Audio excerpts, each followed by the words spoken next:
From behind the bar at Viper's Vengeance, you learn to keep your ears open and your opinions to yourself.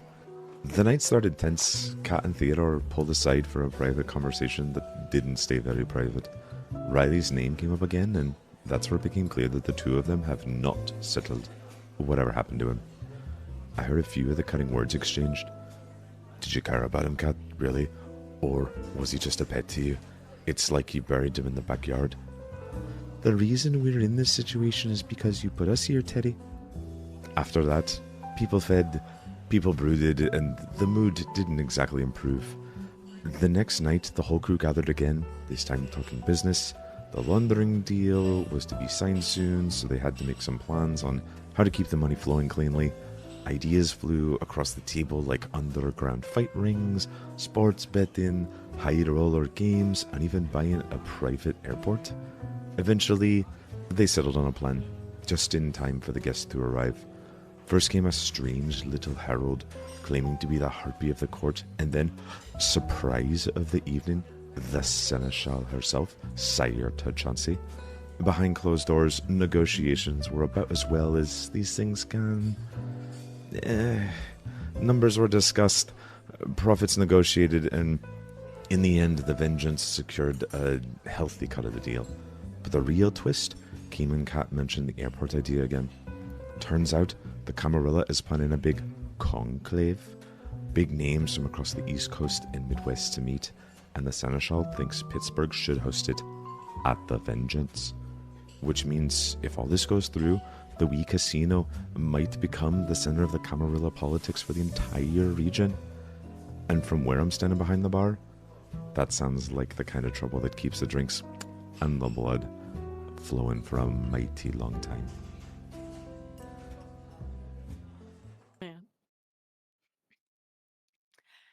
Another night here at the Viper's Vengeance, where the previous night was rather eventful, fruitful, some would say. The dealings of the Viper's Vengeance and the Camarilla fully went through and executed, signed on the dotted line. The negotiations complete for laundering 23 million pounds, along with several other useful items within 60 nights. The money all arrives at once in a secured van delivery that is handled by Declan and Carmelo, and all of it is securely brought in to the casino, alongside all of the goods and items that are packaged in various shipping containers and cases, all secured.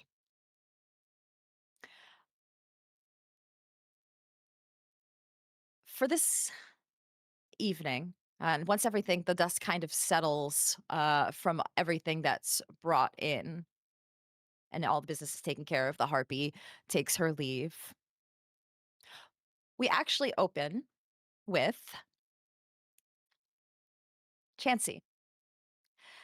As Declan, Katerina, and Theodore are busy taking care of all of the logistical parts of this operation, you had your own things that you were taking care of. It's not quite your forte, so you took a step away and walked down to the pit to just check on your guest, make sure that she's doing okay.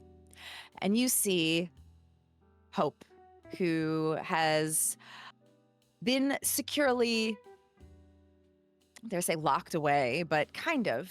Not because not as a prisoner, but more as a guest being securely taken care of. As she herself has shared, she's not sure of her own capabilities.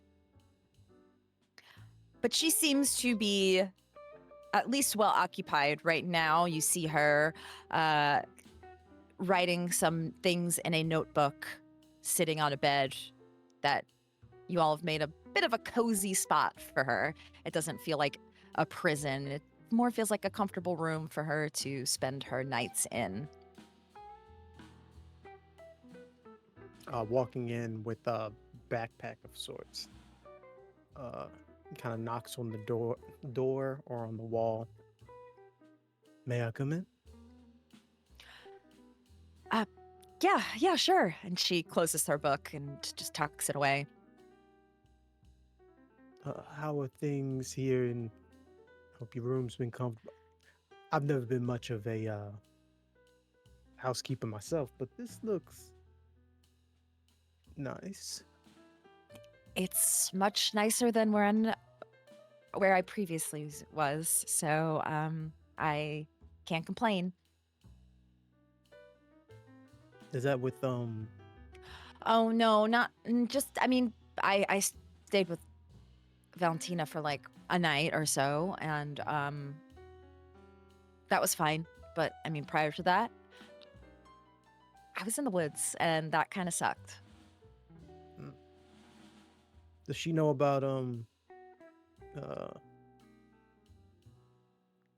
No, I made sure to keep that as hidden as I could. from what I've been taught,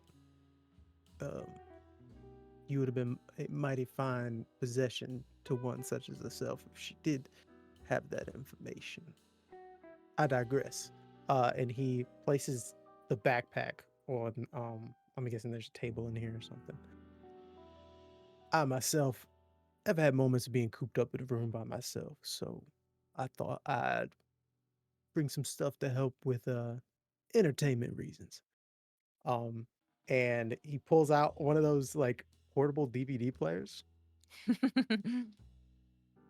as well as like a legit, I'll take y'all back, chat, a CD player with headphones. Whoa. And he has a couple like different CDs, some, some Coltrane, some Duke Ellington, and it goes more like Lauryn Hill. There's a couple hip hop albums on there as well. Throw a rock album, maybe some pop, but he just has a plethora of stuff. Few books, jumping from like Frankenstein to Twilight. Now this one will get you a laugh, 100%. So yeah, this is a bunch of stuff me and my band thought would keep you, I don't know, going crazy. This will definitely help. Yeah. Look at this relic. She holds up the CD player. For my time. No, I'm kidding. I mean, Oh, wow. It's kind of interesting how time just passes, you know? And you look back on things and it's from a time that no longer really exists. I mean, I'm kind of new to all this. Right. But It'll be something I think you'll see more as the years and the centuries, and the decades and the maybe centuries pass. I guess I'm lucky, huh? Hope, what's your plan?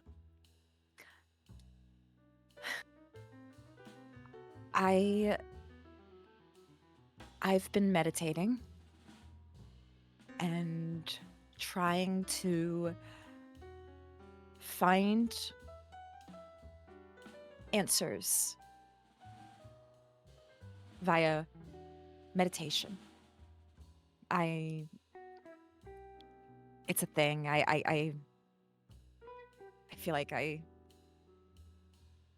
can learn things if I just focus. And I'm hoping that I can maybe learn more and control the urges that sometimes happen. And then maybe I can at least be of some help. we can figure all this out. At least, if none of you guys are interested in helping, that's also fine. I just figured, since Riley knew everybody here, y'all might want to help. But maybe I shouldn't assume. Oh, don't do that. That's my honest opinion. I myself am new. I'm kind of like the substitute Riley, if you will. But I've been in a similar situation of sorts growing up. You see, I used to bounce from home to home being a foster kid and whatnot. And one time, one of my foster parents, she worked at a church, and the church was going to have a politician show up. And it was going to look real big and fancy and everything for the church. And I was going to play. And this was supposed to be a show of how amazing she was and taking in this kid who was very entertaining, very fanciful. And I noticed that for the most part, I was just being used. Now, Hope, I know you have plans, you have ideas, and you're looking inward for a lot of the answers, but I just want you to make sure that you're really thinking about the people that might want to help you, whether you're being used or not. When you have blood like mine, you're kind of used to it. Being used. That's all people want me for. But you're right. I think it's good to discern. Well, you want to know what I did at the end of that story? What did you do? I never showed up. They just She had lost no... face. Oh. She lost face. I lost a home, but man, it felt pretty good to be in control of that scenario. It's really nice to be able to make your own choices. Now you can look at your blood as a hindrance or a weapon. I'll stand up from the table. Hope you enjoy the entertainment tonight, Miss Hope. Thanks, Chancie. I'll definitely enjoy these. And she also grabs the DVD player, looks through. Friday's my favorite. And he'll shut the door and walk up the steps back in to the casino. As you head back into the main floor of the casino, wrapping the end of the business tonight, we fade from this evening into a new evening. For all four of you, I would like you to rouse for the next evening. And please let me know what your hungers are all at. We're good. Hunger 1.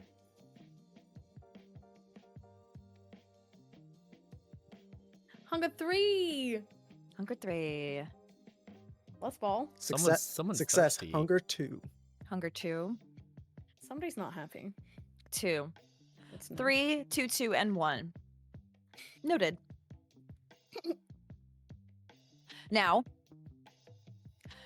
that everything business has been dealt, and the operations are officially beginning, we are going to implement a new mechanic at the start of every episode of Blood Money, at least for the next quote-unquote 60 days. The ledger. Ah, You should have Now. whipped that out. Hello? Right? Yeah. That's my ledger. The ledger. Yeah. You all are going to have some operations that you're going to be needing to maintain and keep track of and make rolls for to see how well they are going to help launder this money and make sure that it all goes through cleanly and properly through the correct means. Now, each of you had something that you were particularly maybe interested in, and we can discuss and decide more as the sessions continue what you want to keep track of. But for now, as this is only just beginning, we're going to roll to see how well the startup portion of it is. So this roll, we're not officially starting the clock, but we're mostly just starting how it's all going to begin. So Chancie, to start with you, you are starting a fight circuit. The Steel City combat. And you've been looking for a underground but legitimate like boxing, MMA gym, and you find one in Pittsburgh's Strip District. The gym has like amateur boxing tournaments, MMA fight nights, these like high stakes betting pools. They have sponsorship payouts, all of those things. And you are looking to have the Vengeance kind of have a stake in this operation. So I would like you to roll a charisma. And I would say maybe either like etiquette or persuasion. You're basically trying to schmooze the people who are running these businesses to get them to work with you and the casino. Okay. So whatever you feel suits how Chancie would handle this.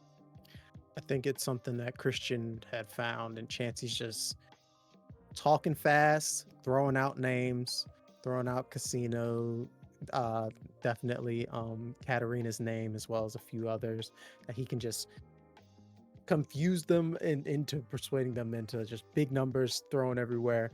And I'm gonna use I have for persuasion, I have fast talker. Oh, good. Okay, so charisma, another die. Charisma persuasion, add your die. The difficulty is going to be am I mean? 3. The difficulty will be 3. Okay. I have 9 dice. Yeah, that's why I should have made it 4. I'm glad you did, and I got Guys, 3. be more mean. I use a willpower for this. You got 3? Yeah, I got 3. All right. Yeah, all right. Yeah, just for you being kind, I'll use a willpower to reroll and make it higher. Okay. I don't know why that did that. Yeah, you know what? If you get more successes, it will not be the opposite of a complication. It'll be something nice might happen. Okay, I something got 1 nicer. More. So 4 successes. Okay, so they agree to start this operation with you, this business with you. And as a matter of fact, they are already planning a big like tournament night in a couple of nights, and they want to get you guys involved in that. So it seems you're talking, you're schmoozing, has paid off, and they are ready to like get right into business into these operations. So that marks a success for the fight circuit. Theodore, you are, for now, you and Petey are going to be managing a group of invited high rollers who are coming into the Viper's Vengeance. And these gamblers basically like receive casino credit, they buy chips in large amounts, and like gamble just enough to justify these transactions, and that money can cycle through, and that's just like one additional way for you guys to clean this money. through these high rolling, controlled gamblers that you have. So for this, I would like you to roll me something subterfuge, maybe manipulation subterfuge, which I could also, you know what, I would say charisma and subterfuge to see how well you manage these gamblers and how well they're able to handle this operation.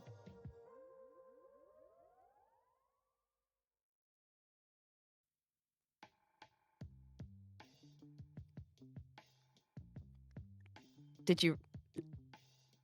Oh, you're muted. You're muted. You're muted. It's like, oh, I don't hear anything. I haven't heard you speak in. We should have yeah. known something was up. Uh-oh. Finally, my powers are working. And Theodore's not talking anymore. Exactly as I thought. Well, Theo, while you figure that out, I want to quickly shout out that we just received an amazing tip, or just a few moments ago. And the name, Chris, what was the is it? It's either I read aloud or I read aloud. I read aloud. Thank you so much for sending us that tip. Super appreciate it. Thank you. That's very kind. Yes. Thank you. Can you hear me? We can. Yes. It'll go Okay. towards our money laundering. You love our content. We love our viewers. So thank you. Yay! Thank you. Yes. I have only one success. I only have two dice to roll. Only one success. Yes. Oh, we Interesting. just lost Craig. I'm good. Oh, okay. Scare me like that. The immediate. So you are able to bring in some high rollers. However, some of them are not one of them is like, this guy's like clearly like has a big gambling problem, and he seems a little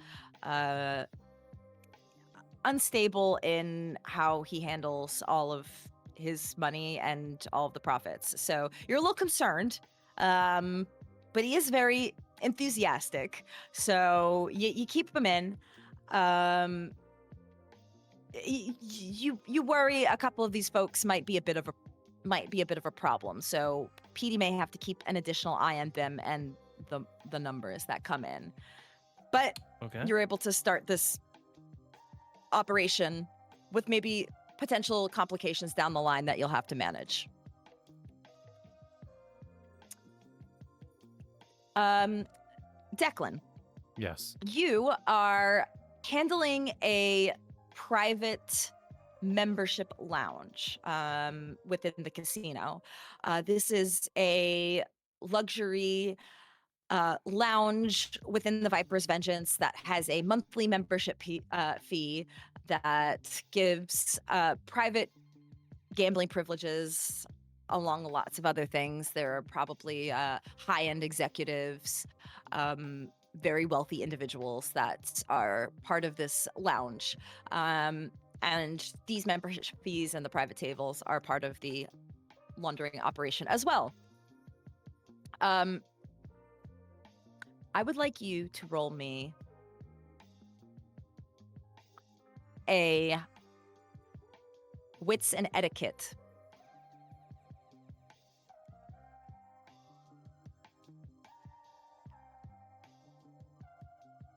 Definitely use a willpower to re-roll that.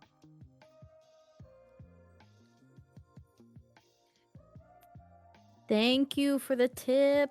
Yay, thank you. 4 successes. 4 successes. Okay, yes. You are able to start the operations here at this lounge. You do like a quick screening of everybody, and I'm sorry, I'm dying. You don't see any issues. Okay. No funny business. Up. Except for that one coffin in the Yeah, corner. right? Yeah. That one that's coughing in the corner. Ma'am, if he you're gonna got be the coughing TB like that, you gotta put a mask on, all right?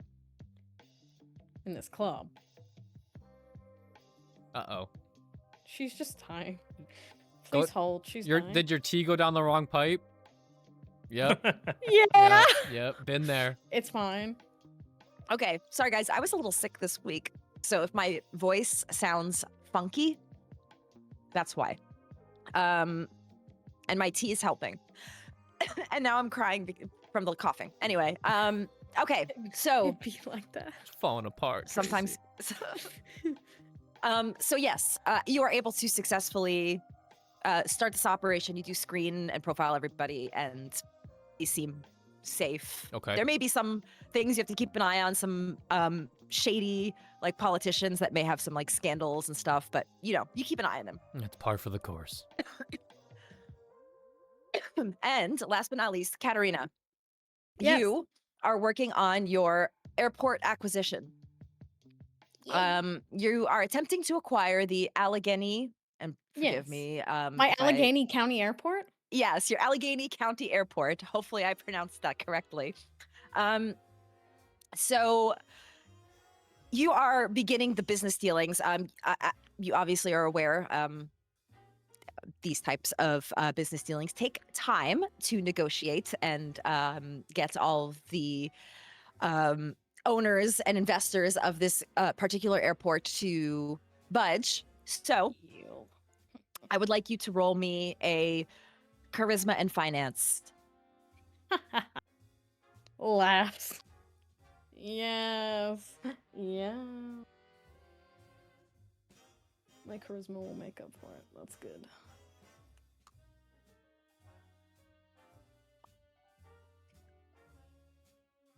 I'm gonna use a willpower.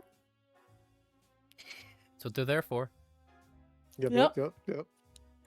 Yeah, sure enough. Let me look at those. Bada bing. Bada bing, bada boom. Much better. 4 successes. 4 successes. Yes. With 4 successes, you begin the negotiations of acquiring and purchasing this airport. You talk to some of the current companies and investors that own the airport currently, and make deals to make a negotiations to acquire. And there are no issues and snags that come along the way. They seem to be fairly reasonable, actually, in the purchasing. So, Yay. it will take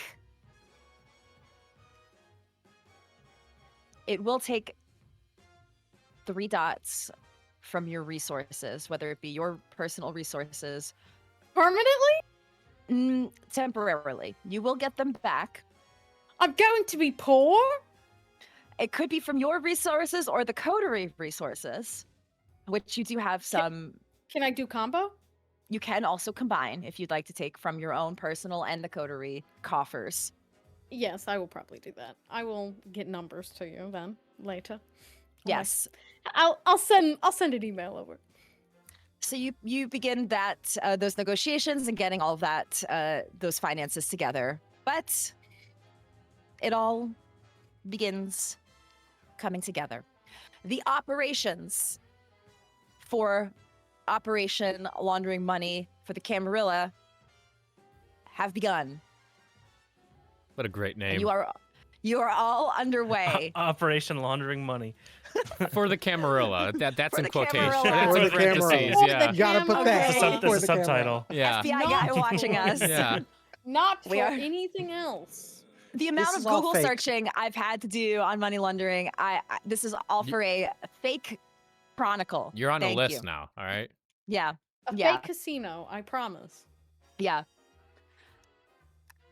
We'll see how things continue in the following nights, but at least businesses are underway for everybody. Now, you all are taking care of your business for the first half of the evening and come together as a coterie to reconvene for this evening in Katerina's office. Well, updates, reports. How are things going? Business as usual. The high-profile bettors, all vetted and secured. Hopefully we won't have any fixing to do in the near future while they give us their money. No murderers, no scandals, nothing on the books just yet, so essentially we're clean right now. Good. Anything else? There's a gym down by the strip who says they're interested in our little gambling expansion. So at this point, we're just looking for a fight that enough people are interested in watching. One thing about Kind, they love watching Kind beat the shit out of each other. Are you handling the fighters? Try and let Christian get a chance to do some stuff on his own, but if there's some sweet talking that needs to be done, I should be able to handle it. And it's Kine only, correct?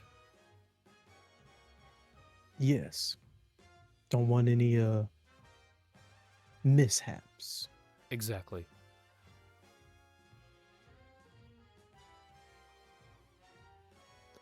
By the way, I'm not the sharpest tool in the shed, but I know that you all saw me leave with my sire the night prior. Yes. Well, since we're a coterie and everything, I'd like you all to know that she knows of our communications with the Tzimisce previously. But that's about it. You told her. Okay. Yes, I told her. What else have you told her? I believe I just ended that statement with "that's about it." And that's all you've ever told her about this casino? Is there a question you would like to ask me? You just admitted to telling your sire insider secrets about this casino. I'm just trying to confirm if there's anything else you have ever told your sire about this casino. Is that too hard to understand, If I Chancie? told her anything else about this casino, seeing as how she runs, let's be honest, all of Pittsburgh. If I were a betting man, seeing as how most people in this casino are, who do you think I'd give that information to? You could kill me in my sleep, possibly. But the ivory tower, even you bow down to every once in a while. I never said I didn't. But what the ivory tower finds out is through the ivory tower. I just need to make sure that the ivory tower finds out on their own terms and not an insider providing that information. Well, Declan, I think it's a good show of trust that he even told us that he's speaking to her. I mean, we can't assume that he's going to be completely silent in that relationship. And what would you expect? What would I expect out of what? What would you expect if your sire was such a high-ranking kindred in this city? You think that she would be okay with learning nothing from Chancie? I am merely trying to cover our asses, Teddy. I merely asked if that's all she knows about the casino. I understand. I'm not trying to press you on this. I'm just saying I think it's a good sign that he's upfront with us and telling us that he had this communication. We need some level of trust here. Now, I will ask one last time, Chancie. Is that all you have told her about the casino? Yes or no? That is everything she knows about the casino.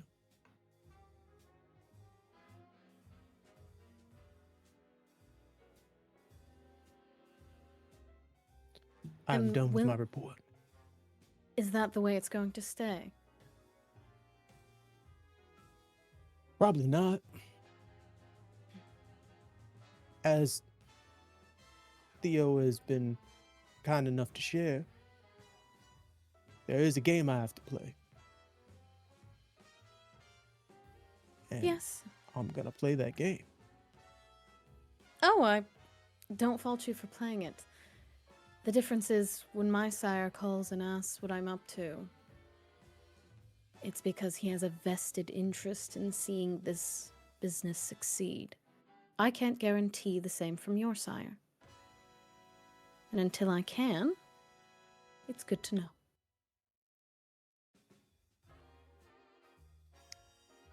Let's just say I'll be one of the interested parties in the direction of both this coterie and my sire's goals. And Do let's those also goals say that align? they're- Exactly. You know, it might be helpful if you were to tell us beforehand what information you intend on passing along to your sire. That's a good point. Seeing as how I had to pull out enough information from y'all from the jump to be a trusted part of this coterie, I'll be happy to do that the next time I speak with my sire.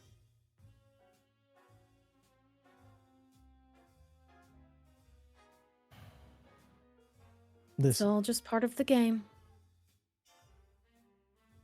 No I'm malice. telling you what I know.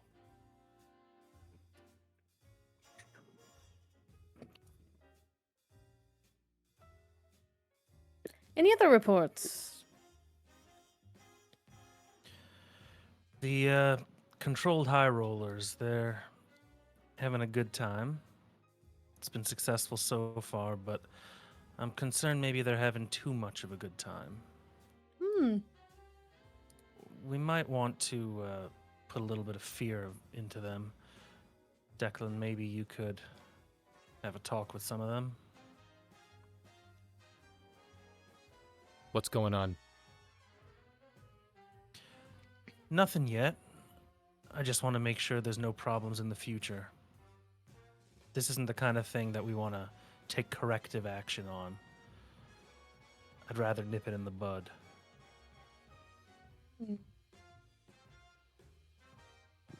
They have to know whose money that is that they're playing with. I'll take care of it.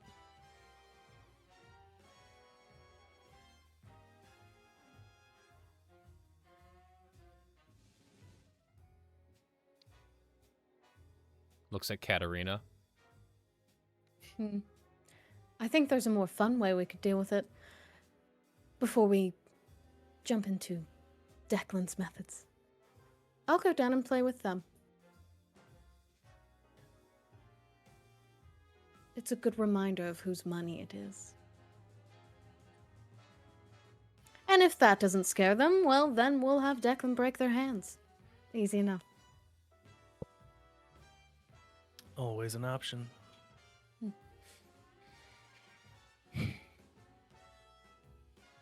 Airport is good. Smooth, actually. It does take some time with lawyers and paperwork, but no disagreements yet. They're quite amicable to what I've proposed, so we should have it soon enough.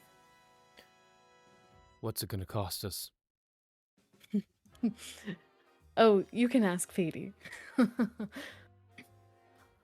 It's not cheap, but it's gonna clean a lot of the money. It's definitely an investment. Maybe one I wouldn't make this early if we weren't doing what we were, but... How quickly are we able to make the sale go through? How quickly do I think I can get it? Probably within the next week. Within the next week? Strong negotiations. Oh, I will. About a week. Well, that's not... Well, that'll work. Yeah. Like I said, a lot of money up front, but it's an investment that will pay us back years from now, so I'm alright with that. Besides, money isn't the only thing it's going to bring us. The favors I could bring in with, well, transporting important kindred to and fro, and their goods, that makes the cost worth it. Important seems like an understatement. I agree. Could fly in other means, other goods. Mm-hmm. So, I don't mind the upfront cost.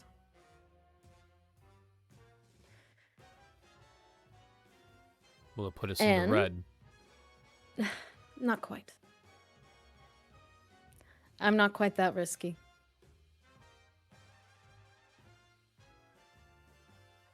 No, it's calculated risk. More than I'd like to spend on any given day, but worth it in the long run. Okay. I assume we're taking out some manner of loans for this.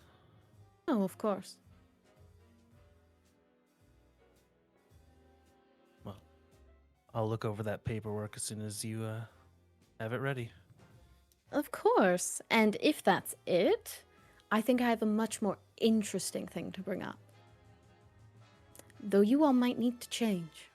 And you will notice that Katerina has not at all been in a suit this whole time. She's in a party dress. It's just it's like a black floor-length, tight-fitted strap with a square neckline, and it's got a bit of a like liquid-esque, like almost fabric to it, and some little long, like elbow-length black gloves. I just thought you were dressed for the occasion. That's sweet. No, I was thinking we would go to Eternal. The Tzimisce Club. Yes. When we're actively laundering 23 million pounds. Do you need to do it right now? No, but we will be ghoulless. I'll not take Carmelo from the casino to go to a club. I can have Iris drive us. I couldn't drive, Katerina. You don't need to try. If you think that is safe and she can get us out of a pickle, then fine. Yes. Iris is very capable. She drives I a would not Corolla. have chosen her. Because she chooses a Corolla because it's safe. I pay her enough to not have a Corolla. They're very reliable cars, Declan. They are. And it's a new one. Gas mileage is pretty. Exactly. It's a brand new. She leases it. It's a 2026. To me, that denotes good judgment. I mean, the car is what you put into it. Alright, enough fucking talk about cars. It's an Jesus. XLC. XLC, I mean. Fine. Iris can drive us to Eternal. You seem upset. We're going to a potentially enemy club in a Corolla. I'd much rather drive not going to drive the Corolla, Declan. Just because it's good enough for Iris does not mean it's good enough for me. She's not driving the Grand National. I mean, Then it's right she'll- down the street. We could make a walk. It's not that bad of a. Why don't we walk? I have guns in my car. Then we'll take one of my cars.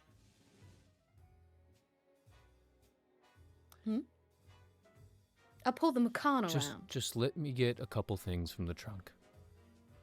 Okay. All right. And you should probably change. I don't have extra clothes. You have one outfit, Declan? Do I not Yes. pay you? I save my money. Declan, what about a nice red shirt? I don't under the have black extra suit? clothes at the casino, Katerina. Do you all have a spare change of clothes in some sort of closet? Of course. Of course. Yes. Chancie, would you I- give him a shirt? I don't think I I'll mean, fit. I don't know if any of mine will fit. I don't wear an extra Theo? small. Well, Theo's a bit of a larger man. In a good way. I'll find something. Just You be look dressed good in for one the of occasion. in one of my suits, Declan. White doesn't suit me well. I have a variety of suits. We'll get you something nice and dark like you like it. I'll figure something out. All right. I think I look good. Oh, you do. I think That's I not look what I meant perfect to for say. Eternal, if I'm going to be honest. I was not saying that you I mean, didn't. Perfect's a statement, yeah. I just meant that maybe you could, a club is where you can kind of go a little more extravagant. Katerina, I know what a club is. I know. I'm just suggesting some red. I'm suggesting some red. Let's just drop it. I'll find something red. Okay, thank you. It'll be good. It'll bring out your green eyes. Fine. Wonderful. Chancie, I'm not worried about you. As you shouldn't be. She looks at Theo. White probably won't cut it. He is right.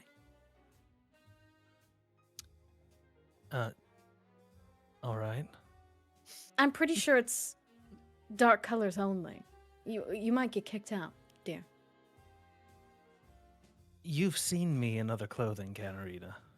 I know. I'm just making sure you're aware. Okay. Okay. I'll wear something nice. I'll get Iris. We'll pull around my car.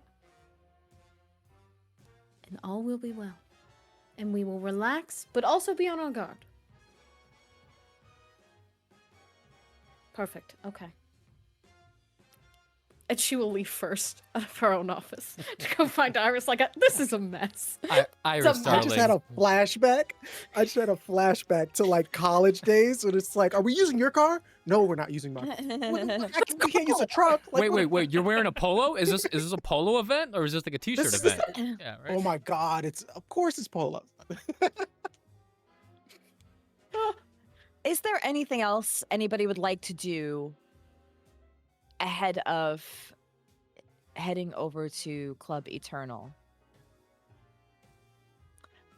There was some discussion about potentially bringing Eternal into the business as an option.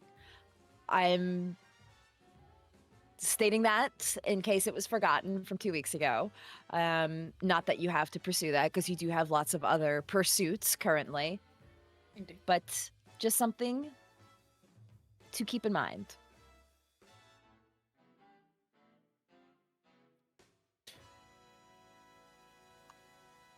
Let's go to the club. Mhm. Okay. Indeed. All Okay. right. Everybody heads in the car and we make our way as a group across the city. Before we do that, I guess just I didn't know we were just like let's get in the car.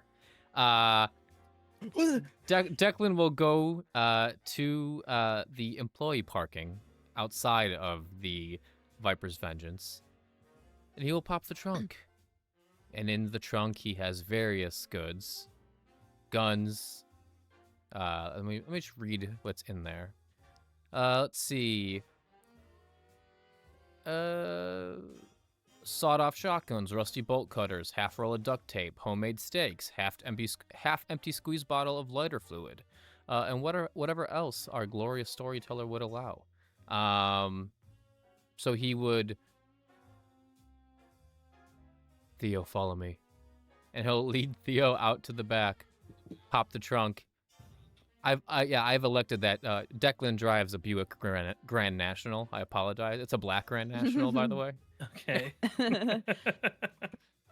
Very appropriate. Yeah. Do you need anything? From your armory? Yes, Theo. It's not normally my style. You think I should carry something on me? Do you think you should be armed? He looks around and It's better to have it and not need it than need it and not have it, Theo. I'm a simple man. He reaches down and picks up a pair of brass knuckles. Good choice.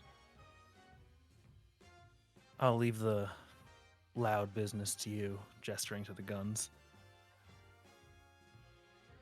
Think anyone else will need something?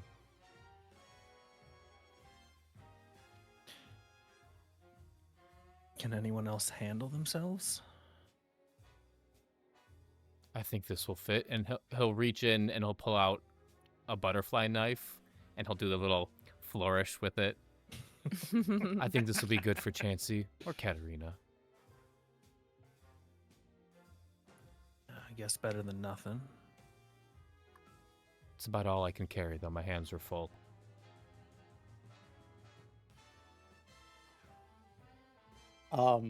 As you guys are talking, you see walking out in a completely different outfit.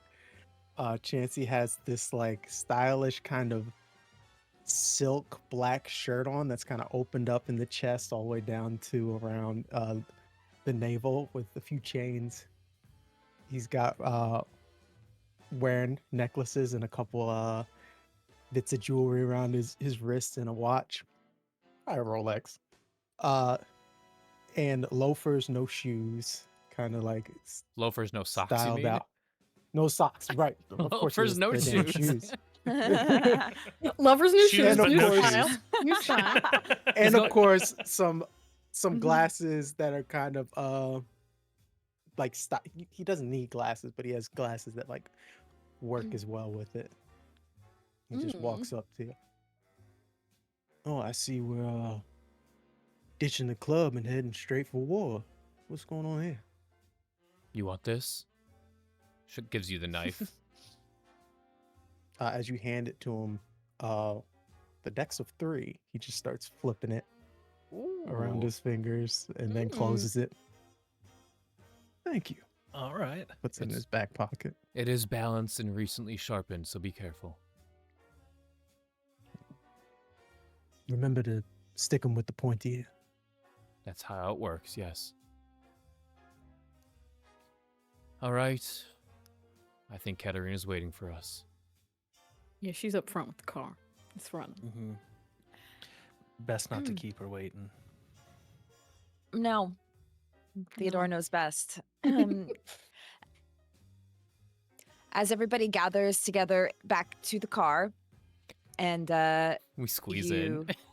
you squeeze in. You can sit in the back. Katerina's okay. up front with Iris. Chancie's sitting middle. He's spread out too, like a dickhead.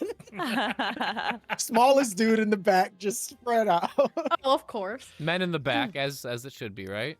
Right. Yeah.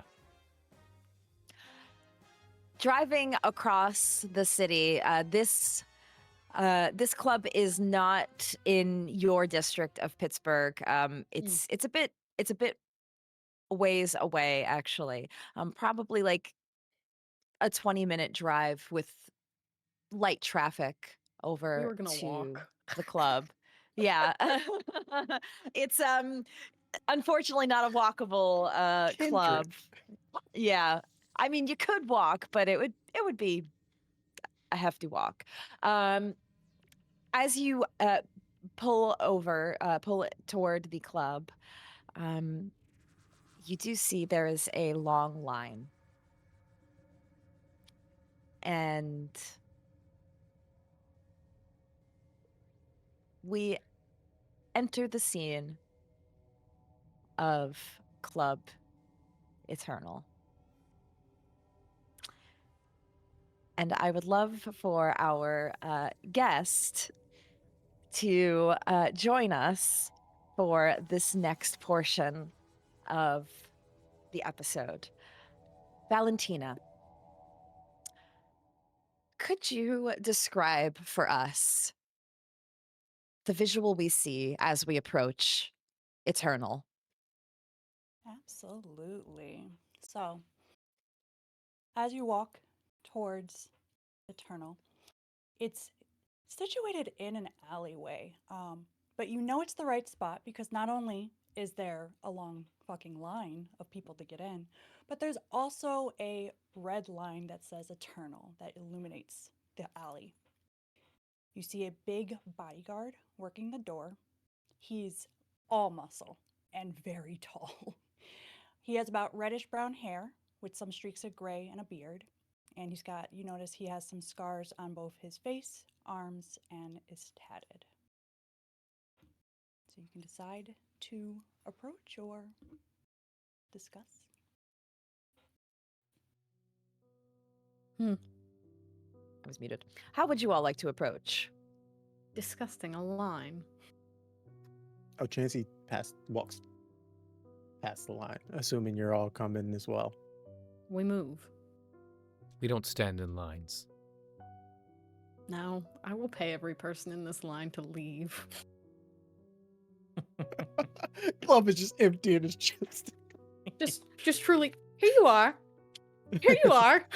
Handing out hundreds. Even Fuck though you off. could like Fuck command off. them to leave, you'd rather use the money. You'd rather Yeah, pay even though them. she could just dominate them. No. Here's $100. Leave.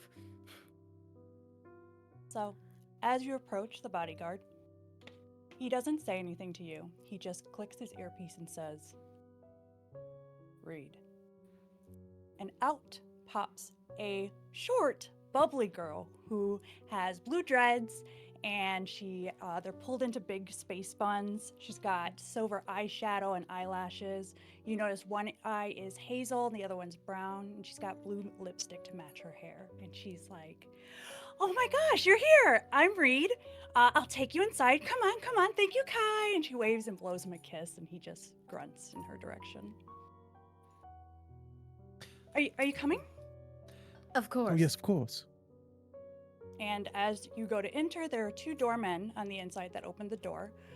You notice they're in all black suits, black gloves, and they have red scarves that fully cover their head. They say nothing to you as you enter, and you descend down the red velvet steps leading into Eternal with velvet curtains covering the walls. I'll wait for the music change. Music coop. So, as you enter Eternal, you see it's 3 stories tall, and the floor you're on is the dance floor, which is packed with people dancing or vying for a drink at the bars. And Reed says, "This is the general admission floor, but we're going to be heading upstairs." And so she quickly turns you to the side stairs where there's another man dressed same as the doorman to lead you up to the next level. And as she's dragging you along, she's talking very fast, but she's like, "This is the VIP floor. You either have to have like really big bucks or like be super important or, well," and she kind of just gestures, and you see amongst the crowd, there are some kindred that are looking down at the dance floor from the railings because the entire middle section is fully open. You also notice that there are some human-sized bird cages that are hanging from the different levels with dancers in them. And a waitress is passing by that's wearing a fully illuminated lampshade over her head and covered head to toe in cream fabric and jewels.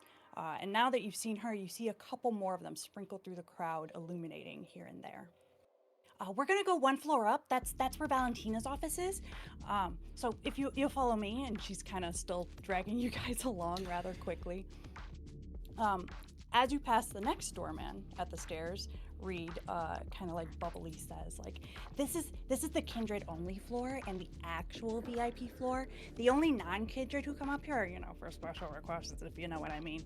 And she kind of like winks at Declan as she says it. You're walking past closed curtain booths up to Valentina's office. Reed knocks on the door once and leads you inside. Inside Valentina's office, there are leather sofas, leather armchairs, a lot of leather-bound books all around scattered and on bookcases. She's currently with another girl. She has long crimson hair, but as the girl turns her head to look at you, you notice she's missing a mouth. But then Valentina turns her head back to face her. I'll be with you in one moment. Feel free to take a seat. And as you do so, she starts to smooth her fingers over the girl's face before gently kissing her on the forehead. There you go, Briar. Why don't you bring our guests some drinks? And Briar turns to you with her new black painted lips. Any requests? And that's where we open. Oh. Nothing for me, thank you. And for the lady? I know it's a club, but what are the odds you have a gambler laying about? Oh, I'm sure we can find one. And you, sir? She looks at Chancie.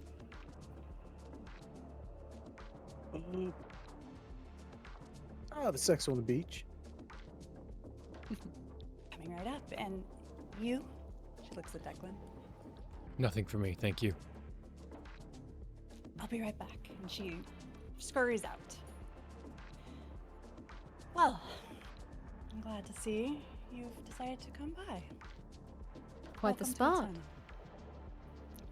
Thank you. I've prided myself in building it up to what it is. Let me know if you have any questions, and feel free. I don't know if any of you are sitting or standing. She's kind of leaned against her desk. Declan is standing. Katerina, what's up? Oh, Chancie sits. Makes himself comfortable.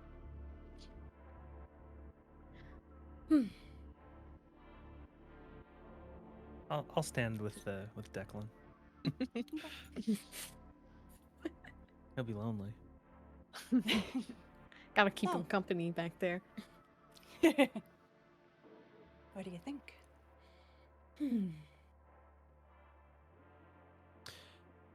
Oh, it's quite something. A lot of effort put into this club. Yes. Took a lot of time. How long? I will How long? mention.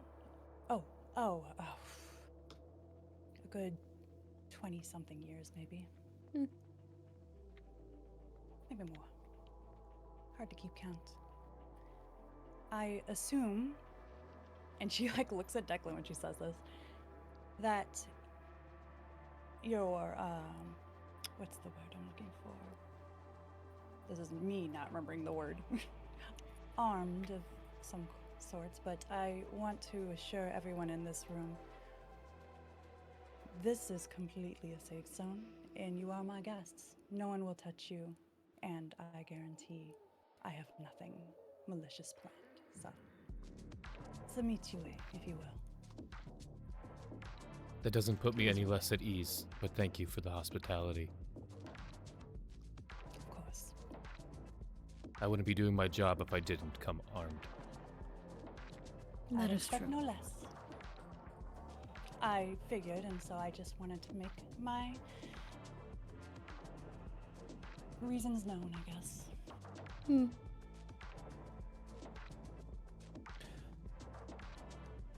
So, a lot of kindred spend time here? Yes, some will frequent the second floor, but the third floor is where the actual business dealings get done. I'm not sure if Reed had told you, but this is a kindred-only floor, so no need to worry about any humans or the like.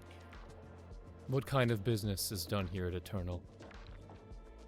Oh, that's between them and me, unfortunately. I can't Not share. Camarilla business. If they decide to conduct their business, that's up to them, as long as they're well paying and not causing trouble to me. Ah, unaffiliated then. Get some course. from every sect? Their agreement is that they don't make my life difficult. When they do, they're not invited back. Sometimes they don't come So- back. So you're Switzerland. Sure.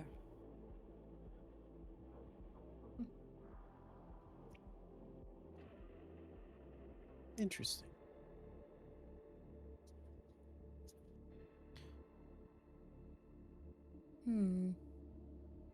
I think I'd like to peruse the other floors if everybody here doesn't mind. Of course. Feel free. I will say, and she kind of looks at her clock, it is almost time for my blood diamond. We could grab a better seat or meet up if you'd like to look around. You let me know. What is a blood diamond? Well, she's my, what did you call Chancie? Your rose? Yes. She's my rose. That just makes me more intrigued to go out there. So then, Well, go ahead. is she part of your coterie? Do you even have one? Oh, no. No, she just works for me, and it's just nothing coterie type. I work alone. Interesting. If you'd like, I could lead you to one of our VIP booths, and you're welcome to look around after, or we have a few minutes still. I just wanted to make sure you had time, in case you had other reasons for coming here to ask me.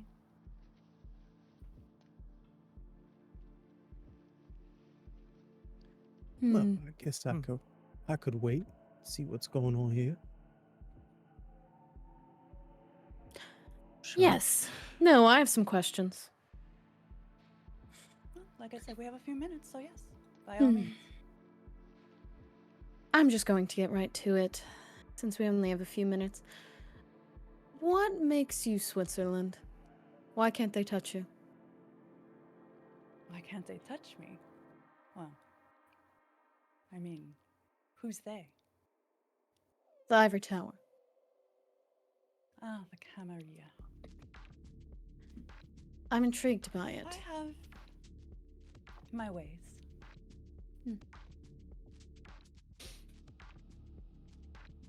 I mean, You made look some around. kind of deal with I'm them? pretty... No, absolutely not. I do good business. And that's Good. it. That's it.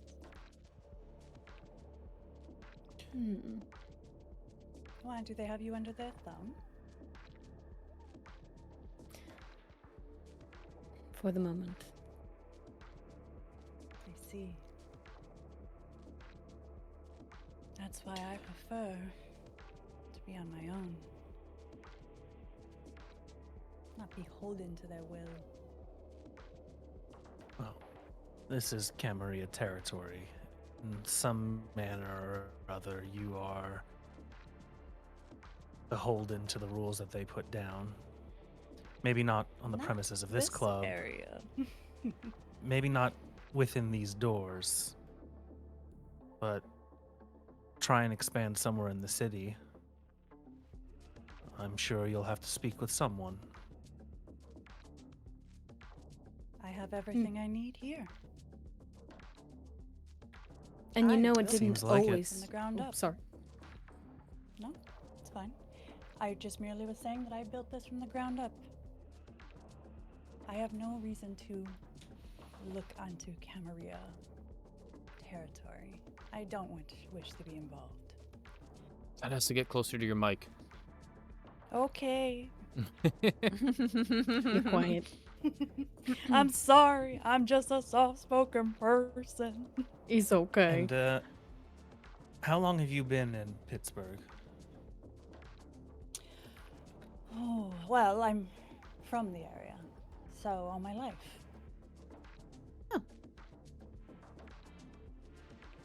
Then Before the Camarilla. Before unlife.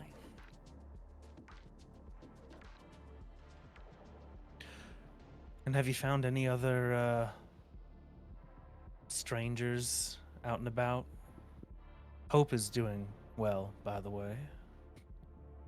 Oh, good to hear. I figured she'd be in good hands, considering how much she talked of the Viper's vengeance. I have not found anyone new. Should I bring them to your doorstep if I do? yes. Very well. So then that means you remember what it was like before they settled here, the Camarilla. I mean, my unlife is irrelevant, but yeah, I do.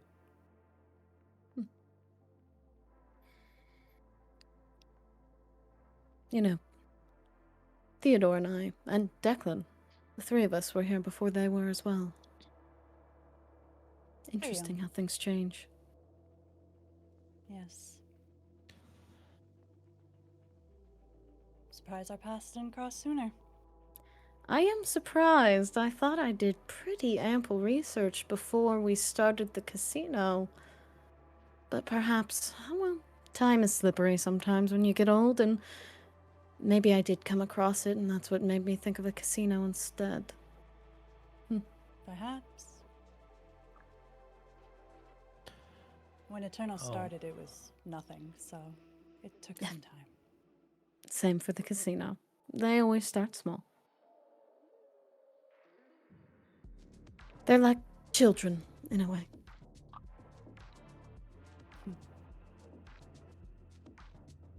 Hmm.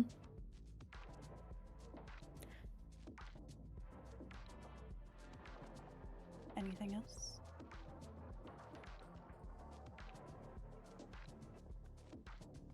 No, but will you be available later tonight?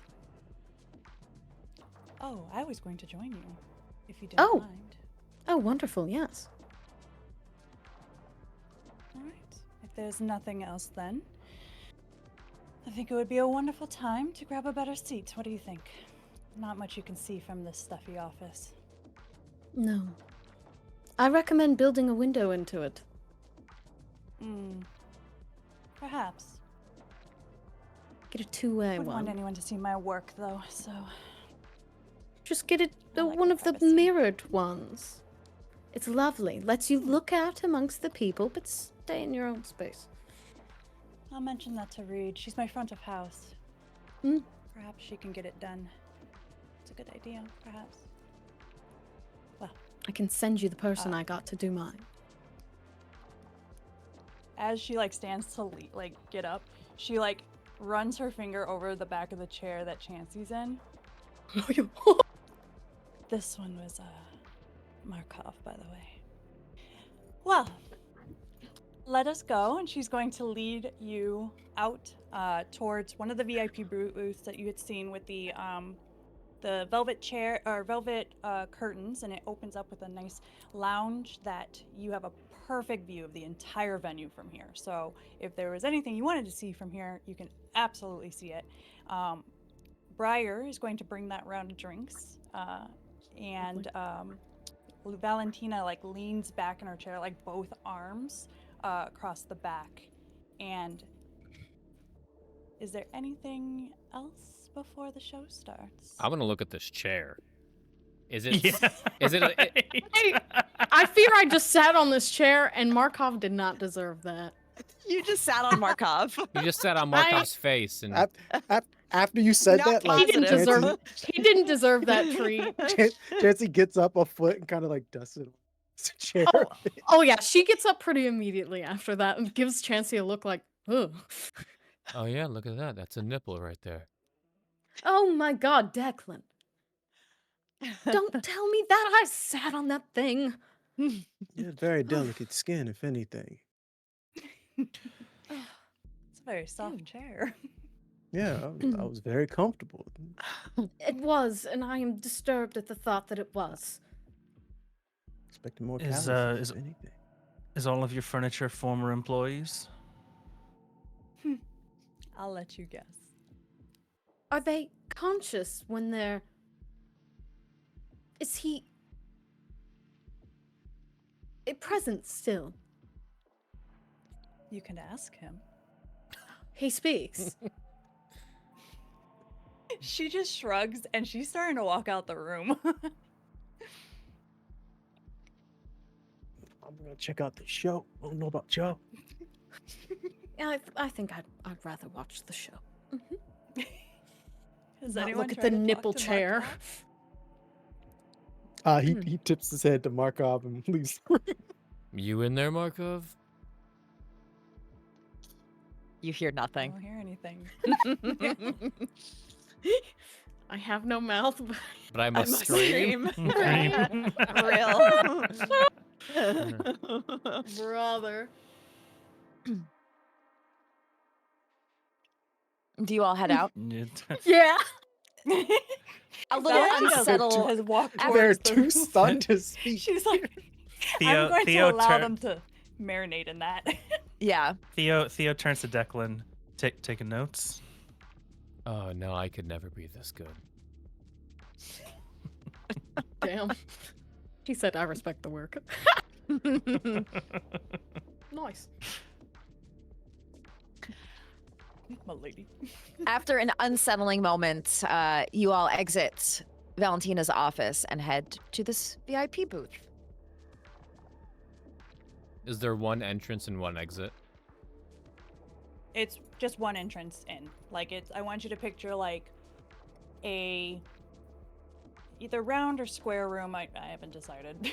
But it's literally like a lounge chair, a like nice coffee table. There's a couple of different seating like chairs. They're all like velvet. None of them are leather, don't worry. And like it's got some like red overhead lighting to it. It's just like you enter and you can leave. It's like a big entrance though.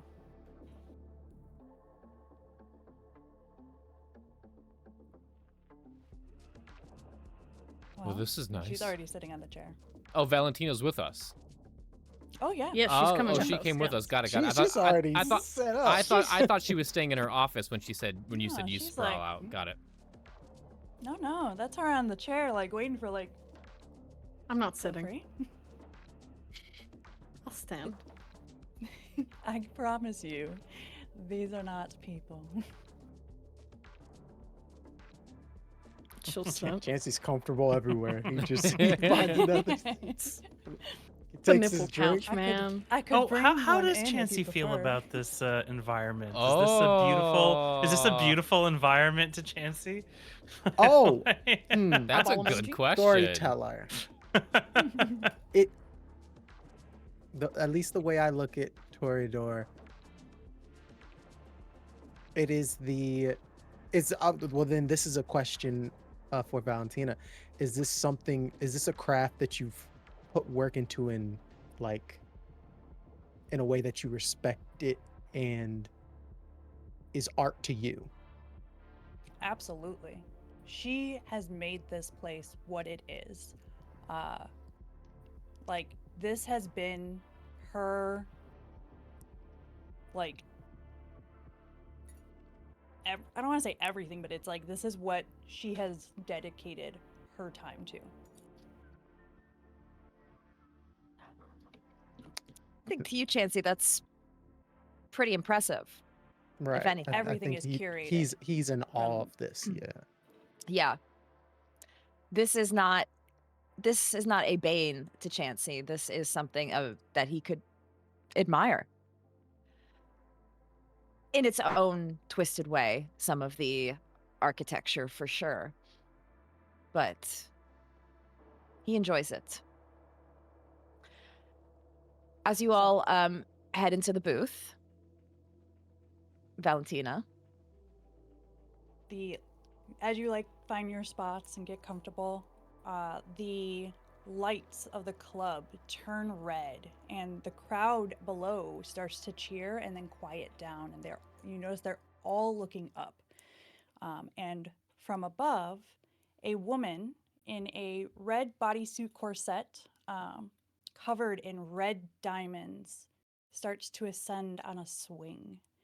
She has big red feathers that cascade down behind her. And as she puts on a show and begins to sing to the crowd, the dancers in the cages perform their act to the song as well. And Valentina says, "This is my blood diamond. And I'd like for you all to meet her when she's done." Ascending from this swing is a beautiful woman. She has dark curly hair and is in this beautiful bodysuit corset. And she swings across the crowd, looking and making eye contact with many of the patrons. The music plays, and it is entrancing for those who gaze upon her. But Chancie, I would like you to roll me a wits and awareness. Oh, don't tell me she has to use her. Oh, that's terrible. Oh no. Wits and Awareness. awareness. Oh, I have nothing in awareness. He's not aware. Chance is a little aloof. Never aware. You're just enjoying life, dude. One success. You do not discern her capabilities, though it doesn't seem that her performance is entrancing. It doesn't seem that there is any sort of discipline use of the actual entrancement kind. Gotcha. It's just more very captivating. But Declan, I would like you to also roll me a wits and awareness.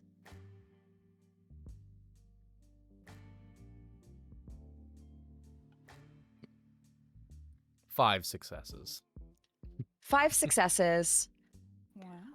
There is a certain aura that emanates from this woman. Something seems to be following her, but it's not visible. Something that you are perhaps familiar with more than anybody else. And her face, while it is beautiful, there's slight you notice more than anybody, under the makeup, some decay. Just the slightest hint of decay. But nonetheless, she is captivating. The shimmer and sparkle of the diamonds are what illuminate this room in a dazzling performance. And she sings a siren-esque singing that illuminates the entire club, and people are cheering. Some are like throwing small flowers at her, and it is a dazzling performance. The resonance that lingers, again, to you, Declan, it almost sounds like the space between her notes. It's just enough for a lingering, a slight lingering of the dead. Ephemeral. Very good term. Yes, ephemeral. But the performance continues, and you all are captivated. It's another 10 minutes or so of this while the other dancers also engage in the performance. It's a spectacle for sure. And it is very apparent to you all that everything about Club Eternal is completely different from the Viper's Vengeance. Every ounce of this place, it is nothing like what you have built. It has a mind, a taste, and a sense of its own. And you just soak that in for the next 10 to 15 minutes as you're enjoying this performance from none other than Miss Burgundy, her stage name.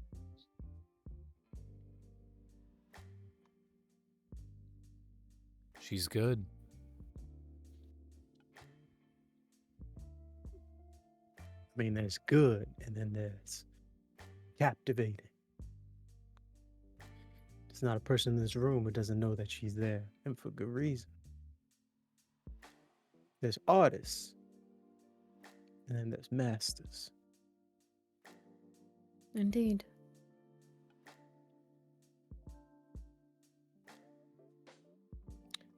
People are gonna go home tonight, close their eyes, and all they're gonna see and hear is this woman's work.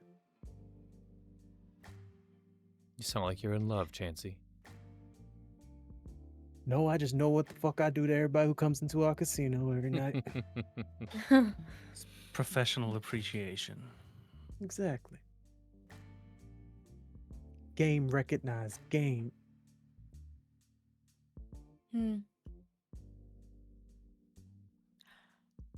Where'd you find her? Well, that's between me and her. She could probably tell you herself if she wishes. I'd like to meet her. You will. When she's done, she's a little preoccupied at the moment. I've asked her to come by, though.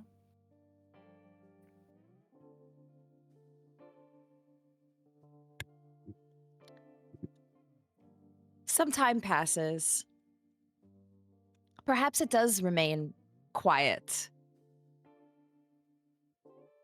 A bit tense, more than anything.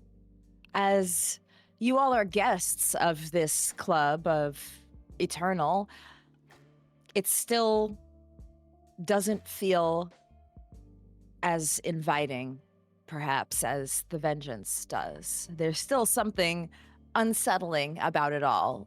Beneath the dazzle and sparkle, something lingers underneath. You can't quite fully make out what that is just yet, but it becomes apparent to all of you, including you, Katerina and Theodore, that there are perhaps monsters hiding under this facade of beauty and glamour. So that maybe keeps things quiet and pensive for the time. Eventually, after the performance and the music continues, the club atmosphere continues. People dance, drink. Eventually, the drinks are brought back to you by Briar, those who requested. Katerina, if you wish to feed on this individual in the club, Yes. you may take 1 dot of hunger away. Yay. Chancie, you have your alcoholic beverage of choice in a very beautiful glass with a few decorations on it. And I think with that, as much as I enjoy everyone's company, I think I'm gonna go peruse around, if that's all right with you, ma'am. Sure, just be back here to meet Burgundy. Oh, I wouldn't miss it for the world. Just gotta go out there and stretch my legs a bit. By all means. Is Valentina looking at Chancie, or is she looking towards the dance floor still? She was watching you guys the entire time. She didn't watch the performance. Oh, okay. Oh. Chancie would go cut a rug. Get his groove on. As Chancie starts leaving, Declan shoots him a look. You've gotten that look before. It's kind of like, it's a mix of be careful, and if something happens, come find him. Gotcha. And Chancie looks Dad. back. It's giving dad. He looks back and he goes, Right.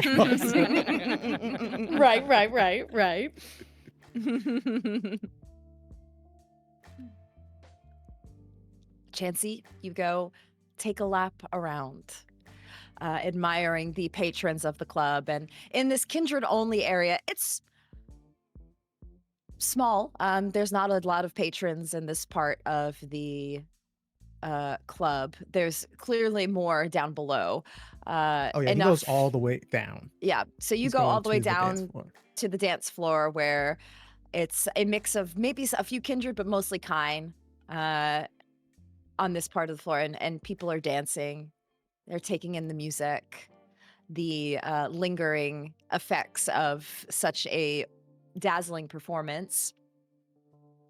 One person you note who is watching you from a bit of a distance away is a woman with long blonde hair. It's tied in a braid to the side. She wears a black turtleneck top with a tight black pants as well. Her arms are folded, and she just observes you from a distance. And what she would observe is Chancie basically just dancing through the crowd, and every kind that he passes, just the way he blends with the music and makes his performance of his own, just make sure heads are turning and just trying to get a vibe of the area, but also taking up space. Because if there's one thing Chancie's gonna do, it's make a show of things. As you're dancing and making that space, two kind of come up to you and begin to dance with you. And it kind of it starts a bit of a chain of other people looking to dance, and you start this ripple reaction on the club floor. And perhaps all of you can see it from above, this effect that Chancie leaves of more and more individuals dancing with him and dancing with each other. And it is just all, I don't want to say ecstasy at this point, but it's very much everybody's taking it in and truly Everybody enjoying feeling themselves. Yes. Chancie got that aura. Is that what the kids say these days? Oh. It's like the bloodlines dance. Just what is it? Aura maxing. There you go. That's what Chancie's Yeah. doing. Not the aura maxing. You look back Right. over Chancie, and that woman who was watching you is gone. Oh, happy. And he'll just take a note of that in his head and turn to the most recent kind he was dancing with, smile, and continue. As Chancie enjoys this moment, the rest of you back at the VIP lounge, we will take a break. As I realize we've been going for quite a bit and haven't taken our It always first break of the happens like that. evening. We've been too busy enjoying the club to take a proper break. So, everybody, we're going to take a quick 10-15 minute break. Take some time, grab a drink, grab a snack. Join us back in just a few moments here, and we will continue with the second half of Blood Money. So don't go anywhere, or do go somewhere and come back. We'll see you in just a few moments. BRB. BRB.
happened.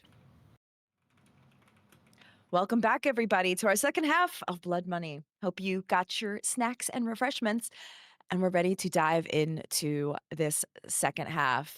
Quick announcements very quickly before we dive back into it. Next week, we will not be playing on Friday. We will not be playing on Friday the 13th. We already had one Friday the 13th, guys. We can't do both Friday the 13th, okay? We're instead going to be playing on Wednesday the 11th, just due to some scheduling conflicts. We're going to be playing Wednesday rather than Friday of next week. So for those of you who are watching on YouTube, it probably won't affect you much. As a matter of fact, it'll benefit you because the episode will probably be released earlier than usual because we're playing earlier than usual.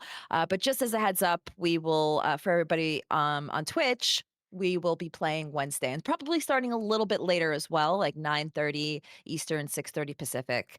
But the show must go on, so we will be playing next week. And then also our premiere for Heirs of Honor, which is our new Cosmere RPG that's debuting. That will be 2 Thursdays from now, which is Thursday the 19th of March. So that's what we got going on here in Magiland for the month of March. But stay tuned for new stuff coming in April. So that's all. Let's dive back into it.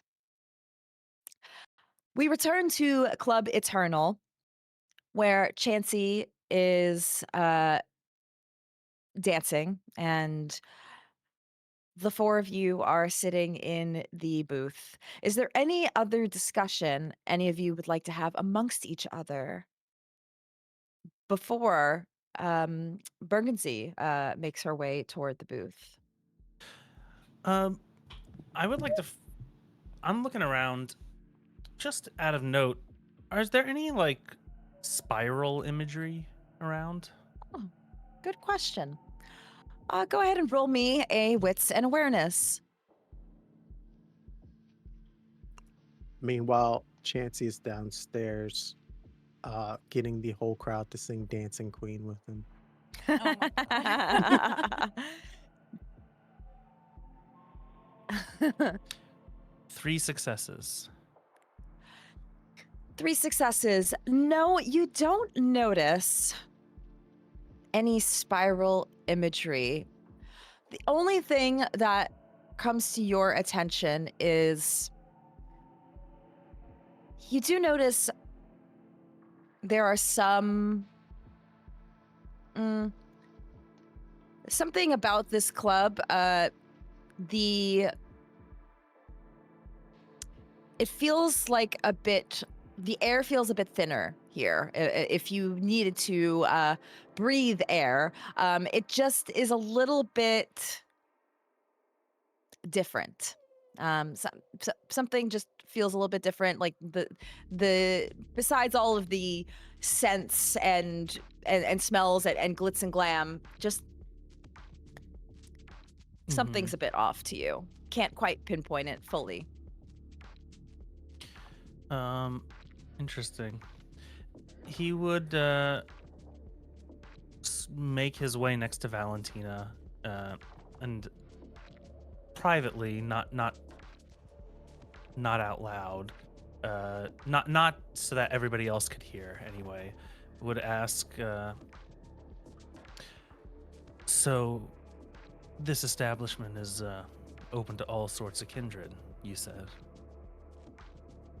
Yes. You've never had any trouble with that kind of arrangement? Not of late. Can't remember the last time. And are you, when you say open to anyone, would that include members of the Sabbat? Should they want to frequent this establishment, do business here? Storyteller.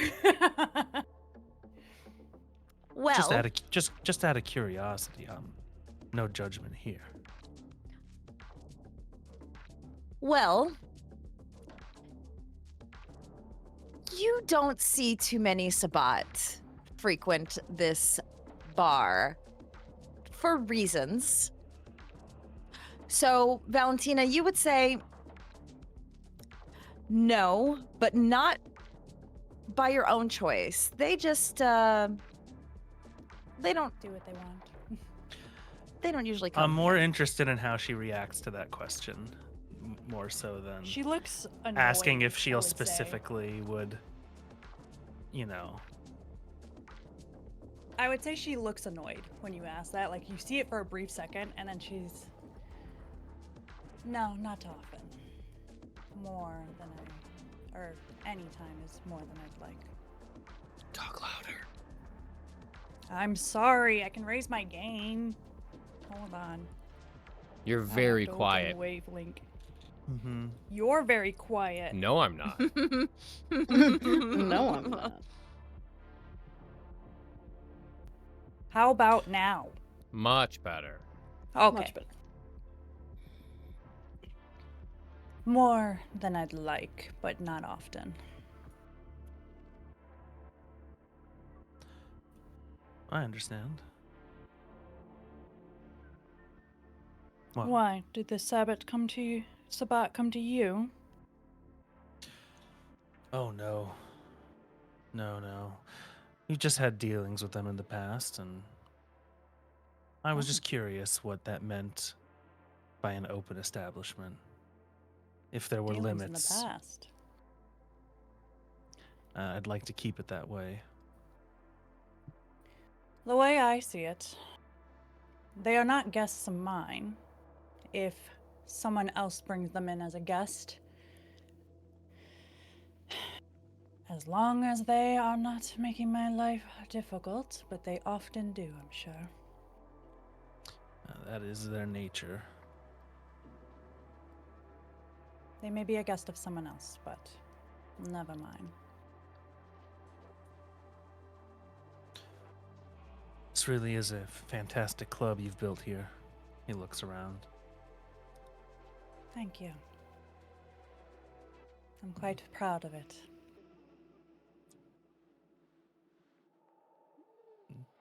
Signaling the end of that line of questioning.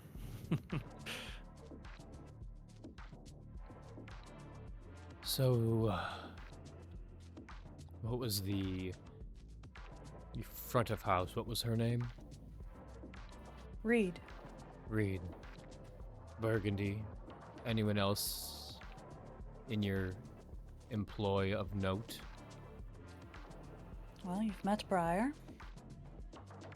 And there's Mordecai at the front. Bouncer. Hmm. Bodyguard. Whatever you want to call it. I have Big one of those man. as well, yes.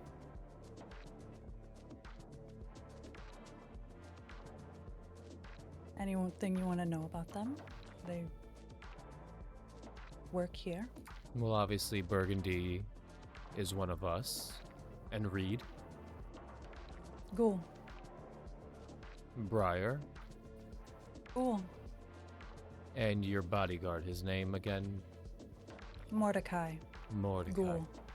Yeah. Shall I tell you the bartenders as well? If it will make you happy. It's not about my happiness.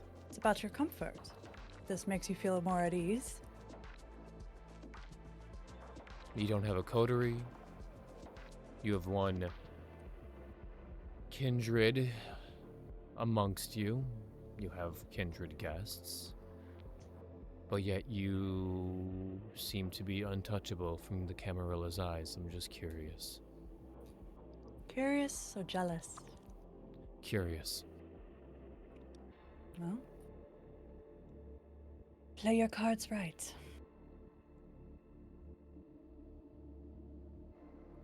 I work in a casino, I always do. He gets jokes. If you're looking for a special answer, such as I have them held under by something, and I apologize, that's not the case. I'm merely making an observation. Just curiosity killed the cat. Interesting phrase. Why are you a cat?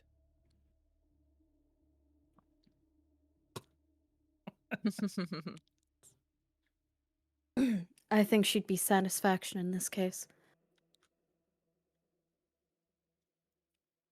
Satisfaction.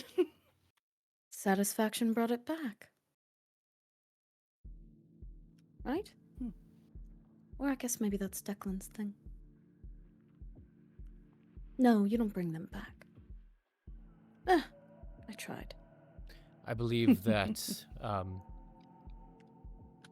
it's about 50 years too late, Katerina. They don't say that anymore. Really? They just say the first part of the saying, but then it Yes. loses all meaning. Things get lost. God. Speaking of getting lost, I think I'm going to take a wander too. Chancie has the right idea. We have to meet Burgundy. Then I'll be back by then. Do you need someone to accompany you? No, a chaperone. I think that went away 50 years ago too, Declan. I'm joking. You're just the most fun person to tease here. I'm sorry. It's fine. That's what you pay me to do. I agree. It's quite easy. I think it's the fact that he doesn't react. That's what makes it more fun.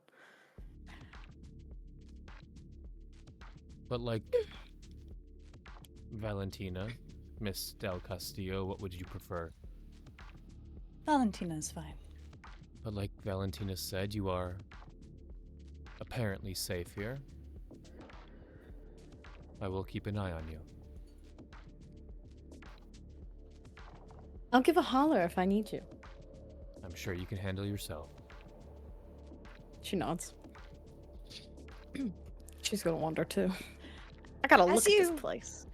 As you take your leave, Katerina, walking past you like a ship in the night is a blonde woman, long blonde hair tied to the side, with a turtleneck, wearing all black. She kind of just walks past you and smiles and continues on her way. She walks into the VIP booth where Valentina is, and the two of you, Theo and Declan. She whispers something in your ear, Valentina, and then she looks at you, Theo, and smiles. This must be the lawyer. Go ahead, King. Theodore Sinclair, yes. He Charlie. offers a Charlie. Nice. Yes. It's lovely The to meet pleasure you. is mine. I also work for Miss Valentina. I am a bit of her legal representation, among other things. I see. And I guess my reputation has preceded me. I've heard good things. Well, Maybe not as good as my work, perhaps. oh, really? Well, that's the whole reason we have our immunity here in the city. It's because of me.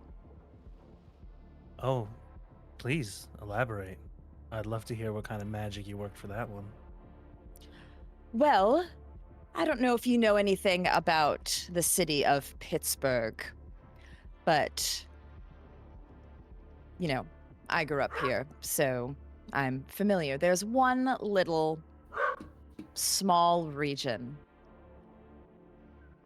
of the city that technically isn't part of the city of Pittsburgh. It's its own little county, but it's right in the center of the city. And this is a true thing, by the way, everybody. And I forgot the name of it. One sec. I guess the name doesn't matter. If there was any Berg folk in chat, probably know exactly what region I'm talking about. Any burgers, yeah. Burger. Any birds? Any burgers? Get some burgers up in here. That one particular location in the city, technically, is outside of city limits and technically outside of Camarilla domain. It is independent, as one would say. Therefore, there is no official praxis to be had in this one particular area of the city. Well, that is very clever. Color me impressed. Still, I'm even more impressed that you got the Camarilla to agree to that sort of loophole. It was rather difficult, but here we They are. don't normally respect the laws of the kind. They don't normally, and I know there will be some re-ups of the negotiations in the coming years that I'm sure they will find ways to exploit, if they're not already planning to exploit. But we will be ready when the time comes. Have they tried to renegotiate before? Of course. But Interesting. Eternal stays just enough under the radar, and she just gently taps her finger across the booth, right to your shoulder, Theo. I can see that. Well, maybe we'll have to exchange notes sometimes. Perhaps we will. Not to discuss politics here in the club where we should be enjoying ourselves, but I'm curious. I know that the Camarilla doesn't quite view all sorts of kindred the same.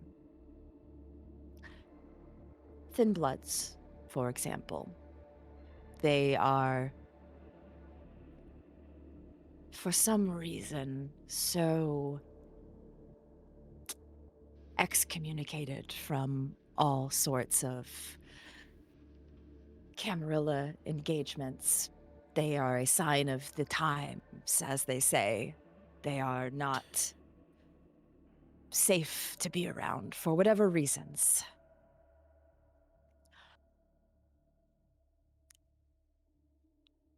Let's say perhaps somebody was to challenge such a archaic way of thinking. I'm curious your thoughts on it. Mr. Sinclair, was it? Well, that would be an interesting endeavor, for sure. They do tend to be treated with prejudice. It's not uncommon, unfortunately, in this world for those who are different, especially those who are weaker, to be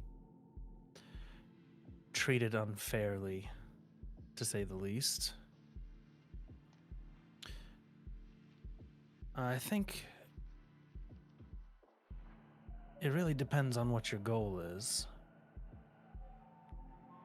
Is there a particular thin blood in mind that you're trying to protect or carve out some sort of exception in the city of Pittsburgh? Or are you looking to change something more foundationally, systemically? That's it right there, the latter. See, we at Club Eternal welcome all types of kindred. Who's to say that if we have a thin blood here in our club that we wouldn't have to give them up to your scourge, the ones in charge of taking care of them? That's where they'll get us. If we're not fully abiding to each little thing and all the thin bloods perhaps come to our little club, then becomes a problem, you see. I'm just laying out a particular scenario. I'm not saying this is exactly the situation we find ourselves in here. Just curious if we really do want to exchange notes. Make sure we're on the same page. And this is something that you'd be interested in personally? Or is this of note to Miss Valentina? He gives her a glance. She nods. And that's kind of like our interest.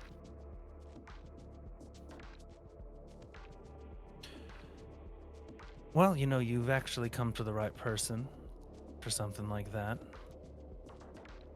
It's actually, I would say, my area of legal expertise. This sort of thing, it isn't won in large battles. It's lots of small skirmishes. Lots of ground gained, little bits at a time. That's the way you need to look at it. Everything you do needs to be towards that final goal.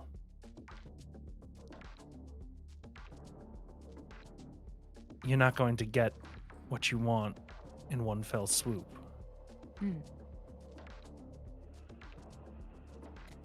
It'll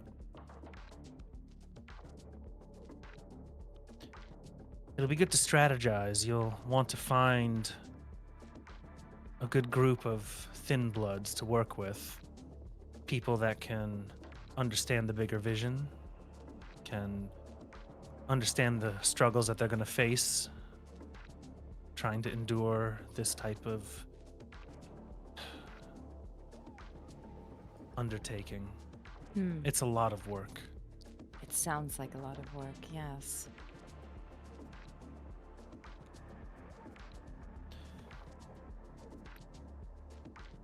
Well, we've seen a few of them pass through, to be quite candid.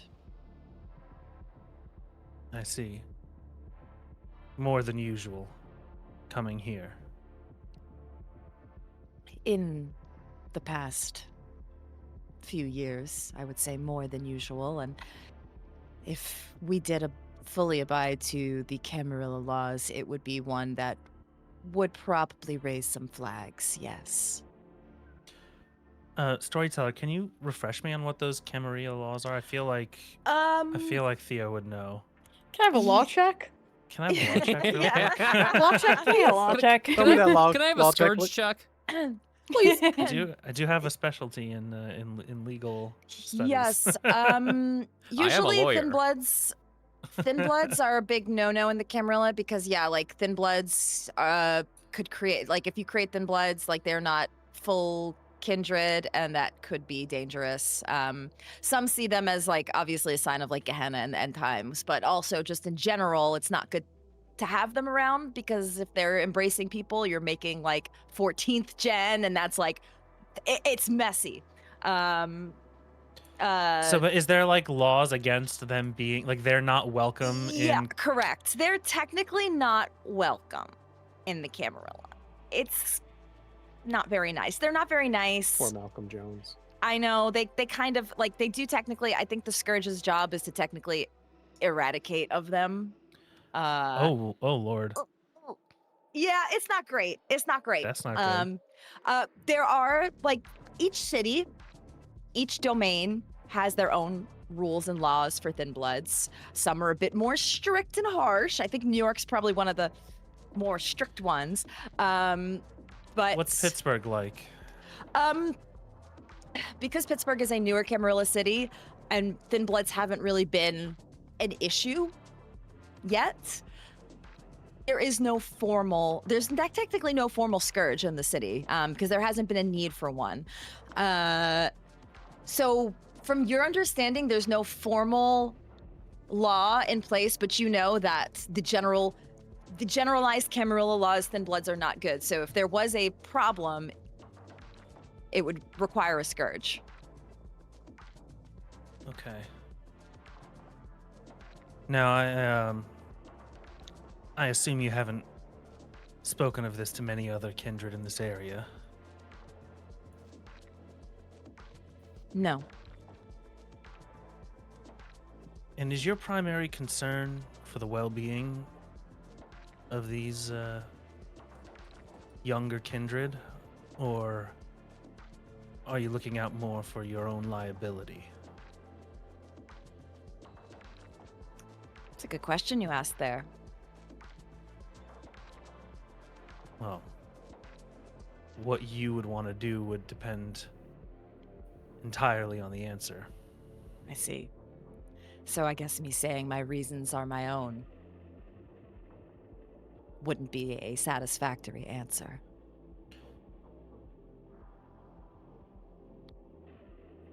Well, let's put it this way. If you're just looking to protect yourselves, you have a very easy answer. You talk to the Camarilla. You tell them She what's looks to going on. Valentina. Valentina like rolled her eyes. Yeah. But if that's the route you want to go, you can leave me out of it. I don't have any interest in helping bring a scourge to Pittsburgh. Her eyebrows raise. You notice just this Surprising. small little scar under her left eye, by the way. Just one thing you notice. Okay. Just a little thing I noticed. Scarred Valentina? Nah, she just said, surprising. That is surprising. However, if you are truly looking to change things for Thin Bloods and perhaps make Pittsburgh an area where they could feel somewhat safe in the Northeast, well, then I think maybe we should talk more.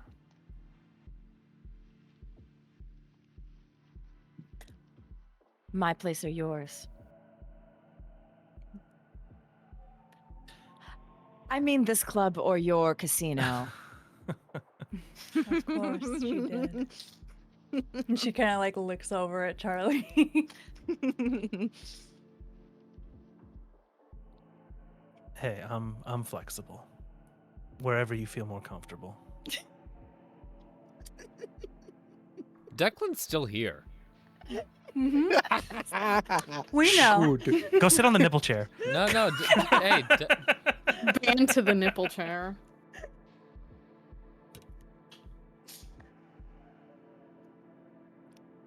All right. Well, think on it a little bit more, and we'll exchange those notes soon. Sounds good to me. I'll have someone reach out. She nods, looks to Valentina. Sounds like Burgundy will be here shortly. She exits. Oh, before she goes, she'll just say, stop by my office later. She nods once again and exits.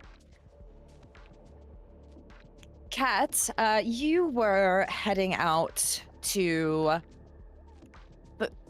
observe the club. Yes, observe. You see Chancie still dancing below with the rest of the crowd. Here on the kindred floor, you do notice just things that stand out to you is you see a group of kindred, because this is a kindred floor.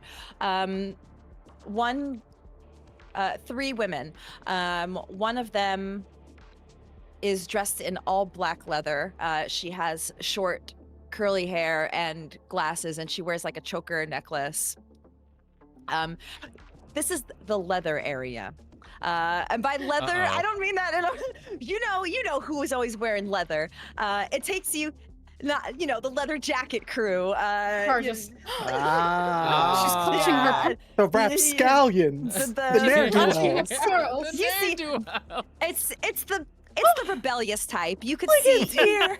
I thought you were see saying. it in their I eyes. thought you were saying she The accidentally went to the second scallywags. floor of The Bar BDSM. Sin. Yeah, you're like, oh, right. Yeah, like the kinky side. So I was saying leather, I was like, oh, I'm making the wrong impression here, aren't I? They have I mean, a it bit could of a. also. They could. This is true. More so that they have a bit of a rebellious nature about them, as they sit together and Energy. have some drinks. The other girl has like a shaved half her head shaved, and the other half is really long and tattoos on the side. Though the third girl looks a little more out of place. She still has that rebellious attitude, but she's wearing like a cute little like sundress, and it doesn't quite fit in with the rest of them. But Does she have purple hair? she has short reddish hair, and Like manic pixie vibe. a little bit, yes. But the three of them are like having a good time conversing, dancing, drinking. But yeah, you just notice that's one of the groups that you notice here that stands out the most. So there's no one here that would interest me.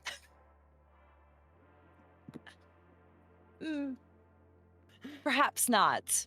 No one in a suit. That's all I'm interested in.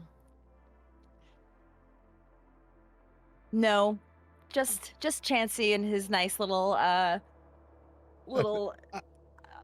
blazer pants outfit downstairs. He's the only suit that you see here. The rest is all mostly club attire. I think Chancie has made his way to the second floor and still holding his sex on the beach, not even touched. You see her he just walks- giving up.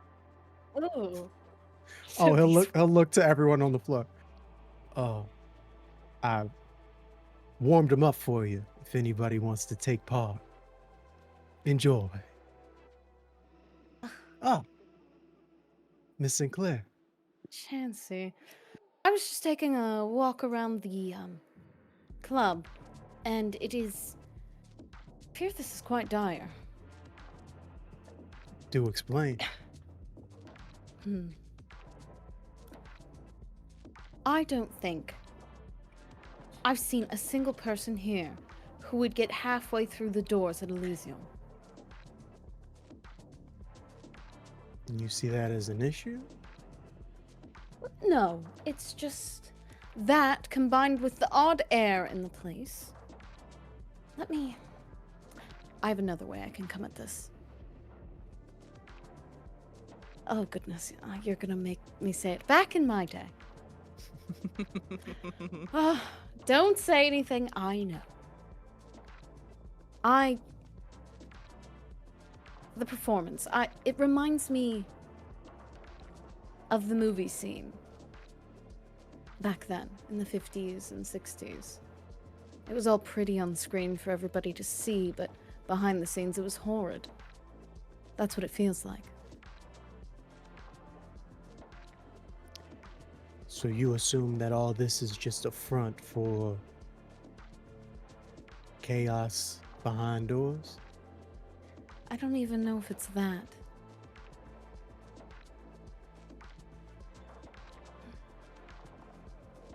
I believe that well, I don't even know if she has good intentions. Does anyone really? But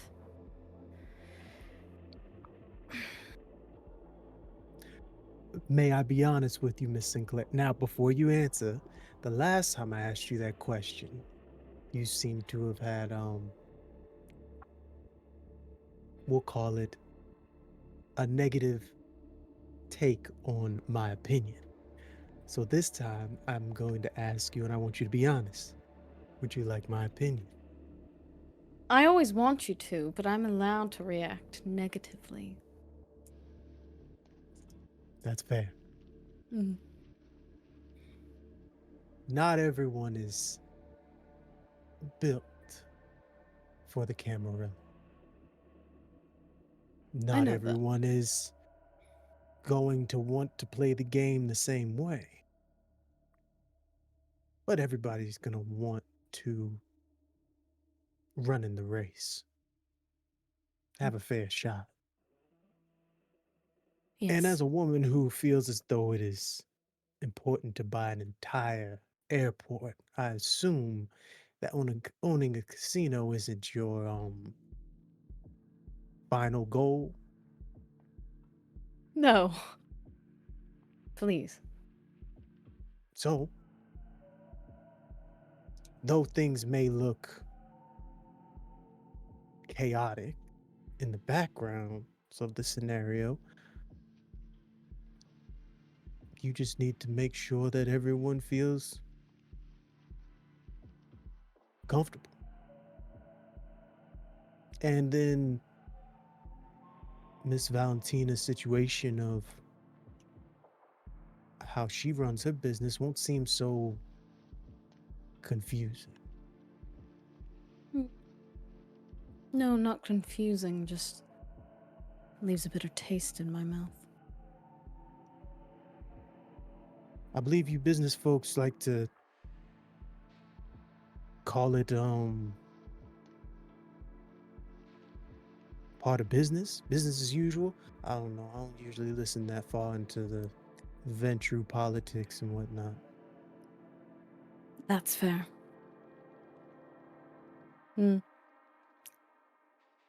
No, there are right ways to do business and there are wrong ways. And I'll stand on that.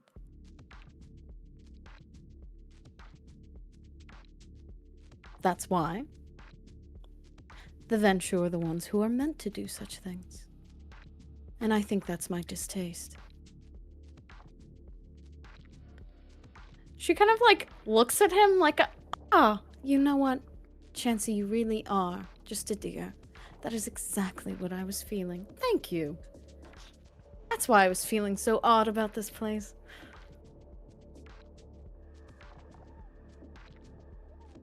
I aim to please. You're very good at it. Now, Don't I know it? if you're looking for fun, I'm sure those ladies over there would enjoy your presence. Miss Sinclair, everyone enjoys my presence. Just a matter of whether I feel as though they can entertain me well. Well, I believe those three are anarchs. Oh. I was feeling a bit chaotic this evening. He offers you his sex on the beach. What the Yoink! Camarilla don't know won't hurt him. And he winks and he walks over to the anarchs. And maybe he'll learn something. Always good to know what those rowdy folk are up to. Those rapscallions. Those Those scallions. Hooligans. Those hooligans. You must send in a pretty face. Those YI orders. You know? Katerina, you make your way around the club, doing some more observation. I'm sensing that somebody's talking to my ex-husband. I smell skanks. I smell a skank. I love it so much. Chancie, Family. Yes. you approach the three ladies, talking and laughing on the kindred floor. The one in the leather, with the choker necklace, she looks, well, who do we have here? Just a misplaced rose, trying to learn more about this area of the city. I'm new here. New. Haven't seen your face in our circles. Yes. I'm sorry, how rude to not introduce. I'm Baron Alicia Tucker. Oh. It's a pleasure to make your acquaintance, man. Chancie Jones. Chancie Jones. Why does that name sound familiar?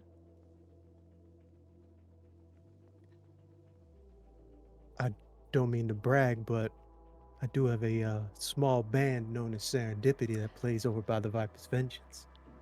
The girl with the short hair and sundress speaks up. Oh, yes, I love Serendipity. You are Chancie Jones. Oh my gosh, it's so good to meet you. My name's Alyssa. Oh my gosh, these names. There's Alicia and Alyssa. I gotta change these names. Alyssa. Oh, you cooked yourself. You cooked yourself. Too late now. I'm Alyssa. Alyssa, the pleasure is all mine. Thank you for listening to my music. I appreciate it. And the rough one over here. This is Sweetums. Indeed it is. She's also a fan of Serendipity. She just won't admit it. Well, I'm a fan of her. So,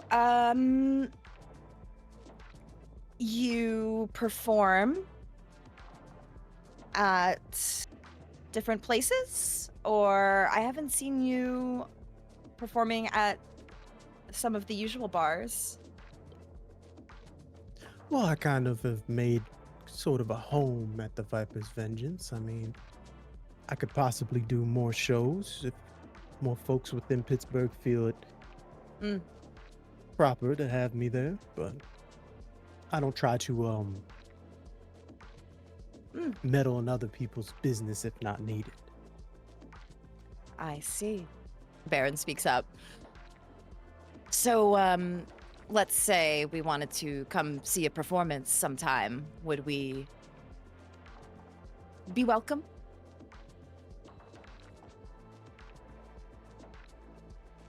My apologies, why wouldn't you be? She blinks a few times. Let's not play coy games. We know that the Vengeance is a well-known Camarilla establishment, and we, well, don't personally have any issues with the establishment. It's a little hard to associate with those kinds of establishments. A place like this, it's much more welcoming. Switzerland, if you will. Sorry, I'm enjoying that title for this place. No, it's a great analogy. I love it. I believe I can possibly have a conversation with my employer. If everybody agrees to playing nice, I don't see why we can't all enjoy ourselves in the same space. We play nice. Sweetums speaks up. Oh, I bet you do. Dang. Excuse me. They all kind of look at each other. He just gave her one of those up and downs real quick as he said it too. Yeah, you Sweetums. Mm-hmm. And they all kind of, do the girl look at each other. The girl glance. Ladies, I don't want to take up your whole evening. I know you probably are feeling hungry as he turns and looks to the kind who are still dancing on the dance floor. I'd be happy to partake in a meal with you, but I do have some friends I do need to go and communicate with, possibly make arrangements with my employer on your behalf, Madam Baron. Yes, I think that would be lovely. Perhaps we'll be seeing each other then. Possibly, and maybe future business endeavors as well. We always welcome business in the Anarch movement, despite what anybody else says. Chancie Jones is nothing but someone with an open ear. And he turns to Sweetums, and an open heart as well. Ladies, and he walks back. Chancie, you turn around and leave the ladies to talk amongst each other. And Right as you're doing that, actually, you do notice heading up the stairs is none other than Burgundy, making her way up toward the VIP area. Katerina, you notice this as well. It's not secret when she enters into the room. Obviously, eyes glance toward her as the main performer of the club. Some people whisper, but she just walks up the stairs toward the VIP area.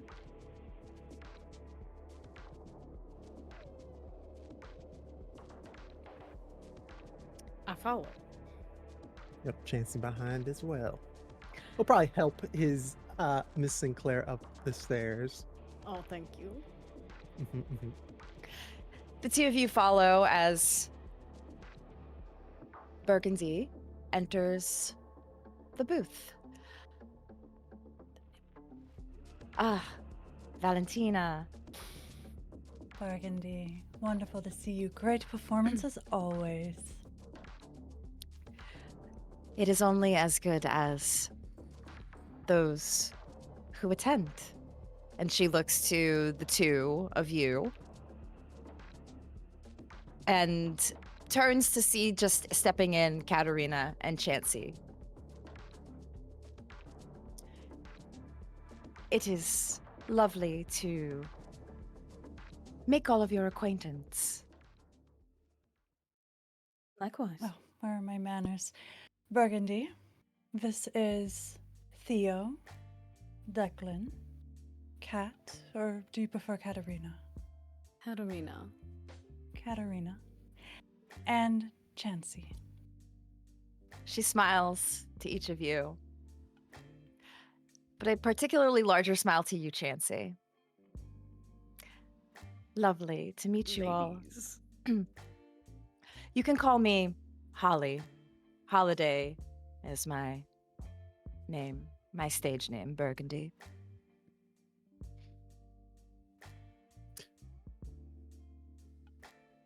I hope you all enjoyed. Very much. You're a very skilled performer. That takes a lot of training. Indeed it does. I learned from the best, from where I'm from, New Orleans. And who is the best?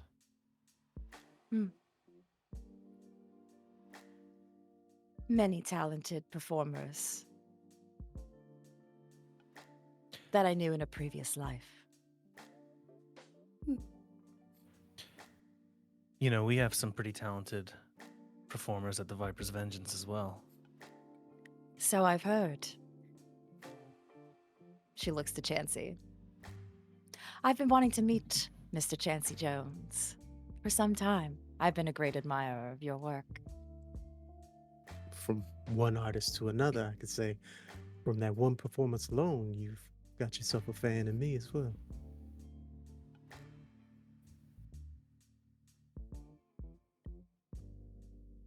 She looks over to you, Declan, actually, and also smiles. And you, Mr. Milliner, is it? That it is, yes. Well, gravekeepers recognize gravekeepers, of course. One of my own. Clan Hecata. Of course.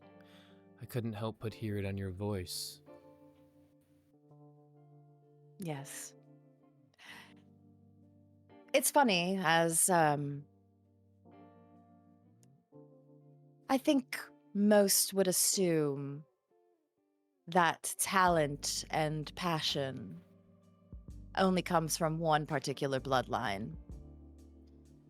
But I think many of the various bloodlines carry their own unique talents and passions, and who knew none other than the Clan of Death to be the most passionate in their craft. Is death not an art form? I would agree. It is passion, it is love, it is everything. It comes for us all at the end of the day.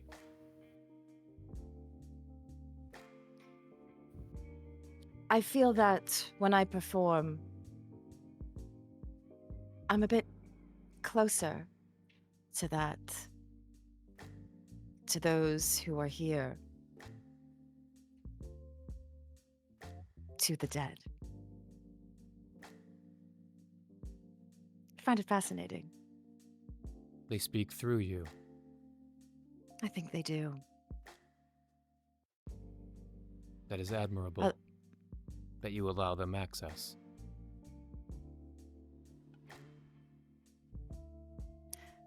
It's cathartic in some ways, but also beautiful.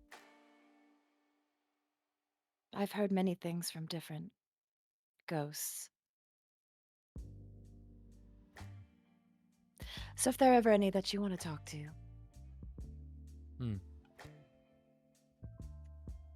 what better way than through performance? Some of the best stories are through performance.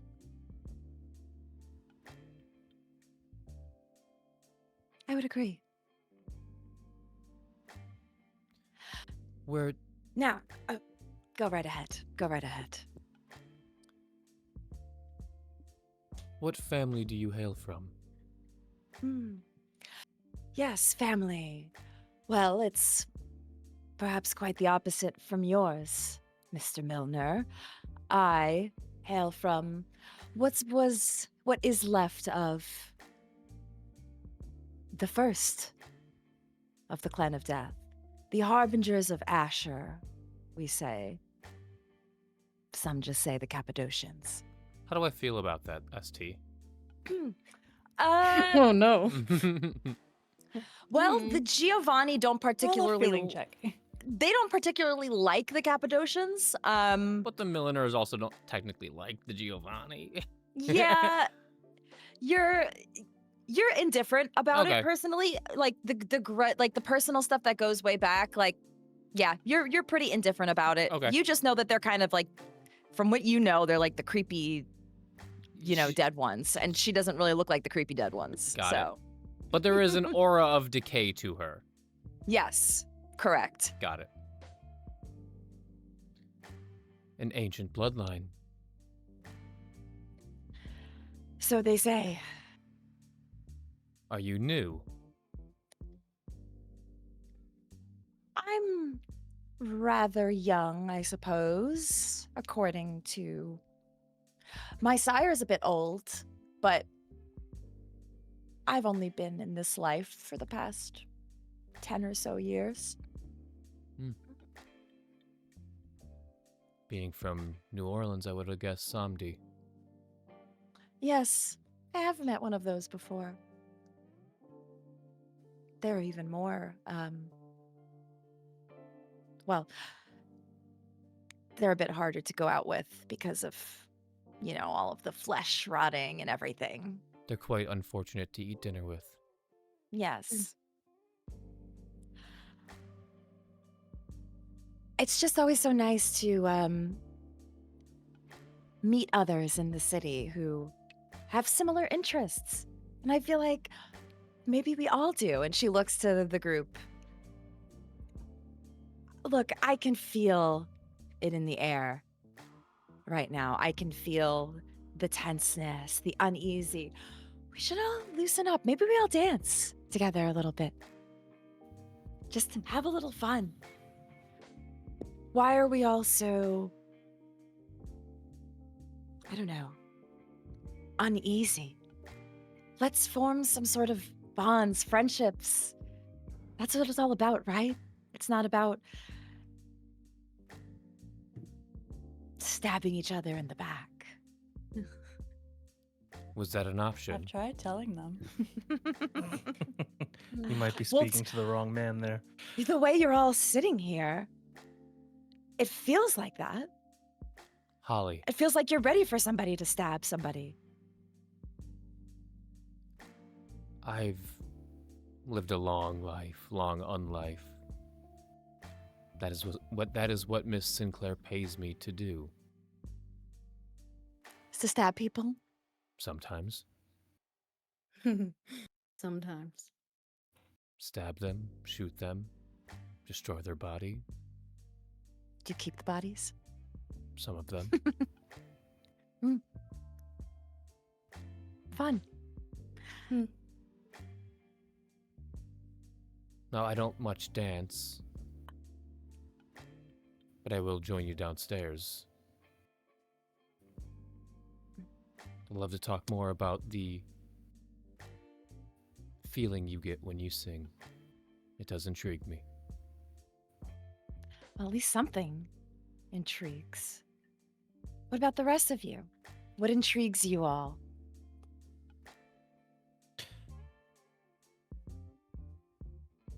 Well, if you're offering, I'll never take a chance to not talk about myself. Well, Oh, we know, going Chancie. back to what you going back to what you said about speaking with the dead.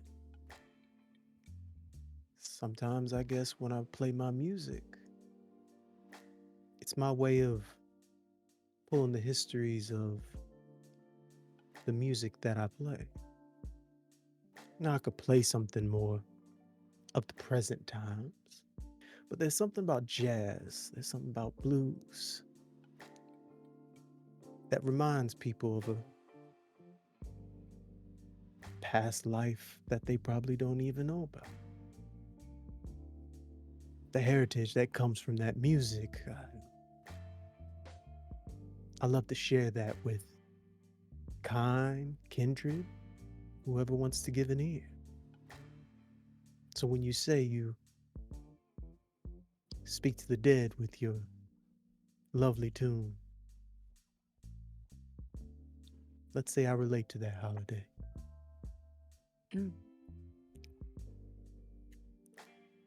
That sounds like an intoxicating combo, don't you think? Your I've been called music- worse. Just saying. Would be lovely to see what our talents could do combined. Oh, I'm never against a collab. You just tell me when and where. Just a thought. But no. What about the two of you? He looks at Theo. What excites you? What invigorates you? What makes you feel deep down in your dead corpse heart, just for a moment alive?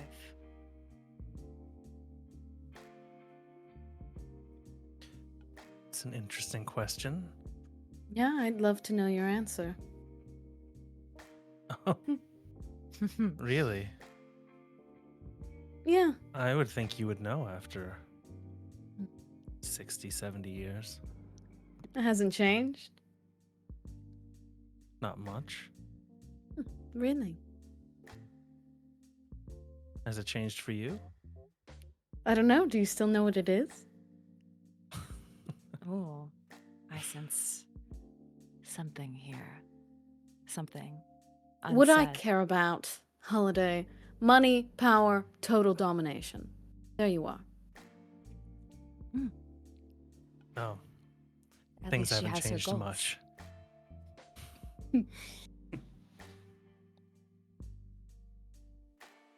Well, we used to enjoy going out to a club, dancing, listening to music. We did. Sometimes in New Orleans, sometimes in Atlanta. We spent a lot of time in New Orleans. We did. Lots of time. Lots of fun clubs there. Good dancing.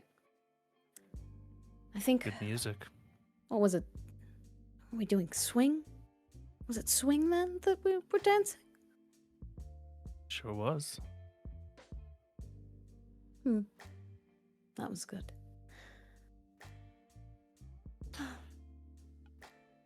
And is that what interests you most? Speaking to Holiday. is what interests me most.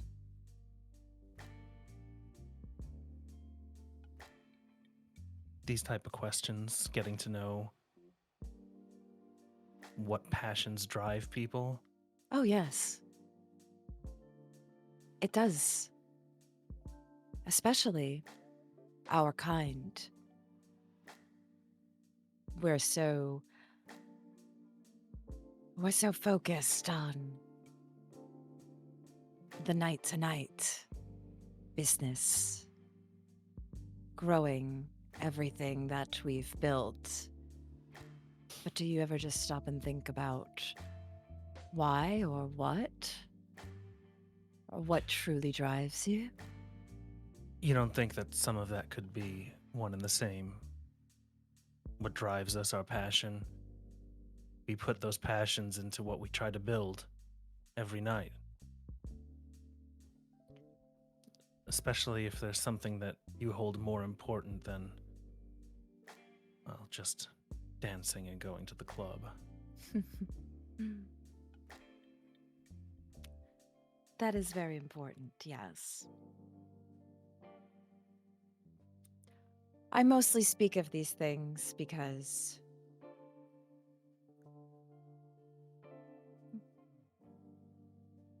perhaps it's just more curiosity. Is that such a bad thing? No. But it's good to have a wider view of things sometimes. You can't spend your days or your nights just chasing whatever makes you happy right now. It's not going to get you anywhere. Do you agree with that, Chancie? Absolutely not. But then again, Theo does have a few decades on me, so maybe, the pursuit of happiness got boring after the first 2 or 3. I didn't say that you should forego all attempts at having a good time. But it can't be the only thing you're concerned with. Look, in our line of work, we've seen how many people get led astray with that kind of thinking. Declan's had to deal with quite a few of them.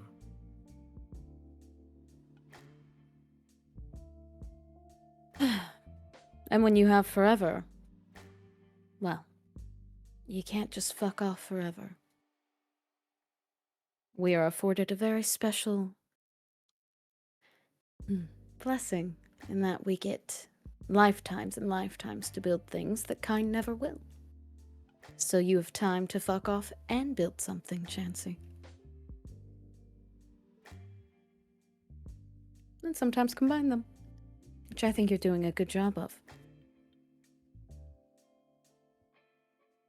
I think so as well, Miss Sinclair. Then balance is good, then. Yes. That's what I've learned. Just like the balance between life and death. I've also learned that's very important.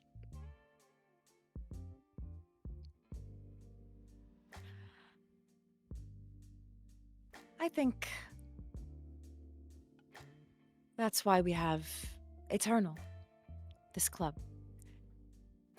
Maybe it is a balance. This is a place where you can come and forget your troubles. It's a place where you don't have to be worried about the business of tomorrow, but just focus on tonight. And then there are other places. Maybe that's what the Viper's Vengeance is. A place for remembering everything you've built, remembering the importance of those things that you've built, those building blocks. but it's good to have a balance of both.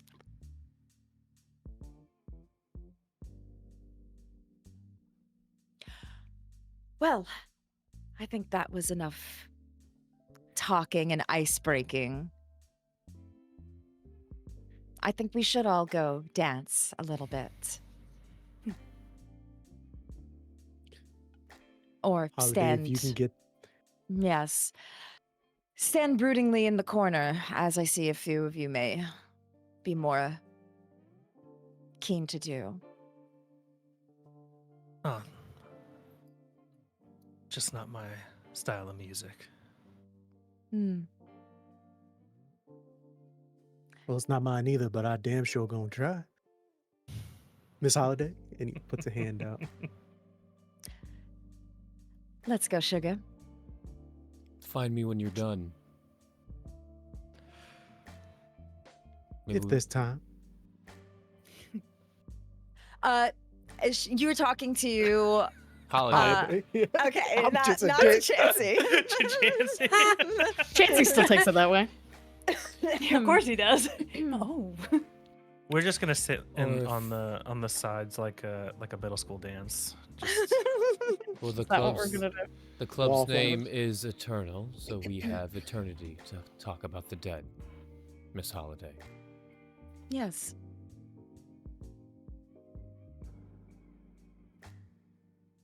Thanks. So Miss is- Burgundy. Of course. Declan, was that a yes, come find me later, or it doesn't? You don't have to come find me later. That second line. That was, I was- like, he's not gonna fawn over her. Like, if she's done I with see. Chancie and we're still here, Got it. let's talk about some New Orleans ghosts that she's got. Okay, got it. What Declan doesn't know is Chancey's about to wingman the shit out of this situation and just Oh, talk about how much Declan is a man of his craft. Oh. Oh. Love it. He is. So Chancie and Burgundy take their exit.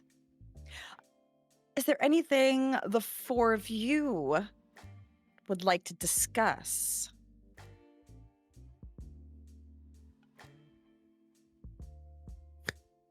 Make some business That looks moves. like Katerina looks like she does. Not the awkward standing here. Storyteller, Yes. when you... it's not that big. Craig was like, oh. When you mentioned to Theo that the air had like a stillness to it, does everyone feel that? Yes, you would probably feel it as well. Yes. The air here has a stillness to it, Valentina.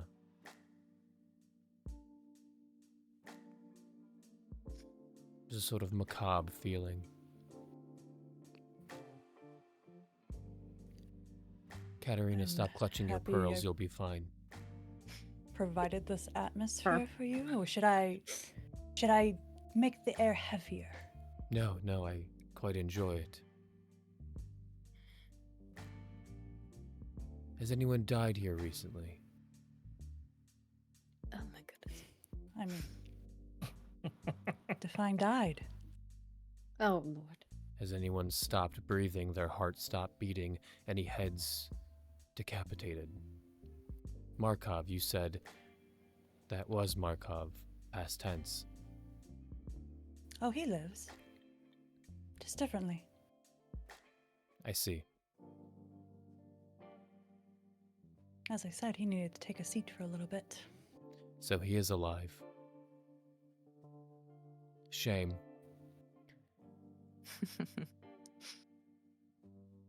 I'm looking for a place of essentially death. Hmm. Not many places left with the invention of the camera, the cell phone, not many private places. Yes, I could go to a hospital, but they ask questions.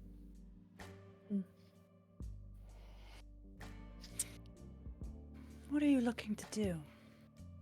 My business is my business. I'm looking for a place of death. That's all you need to know. I see.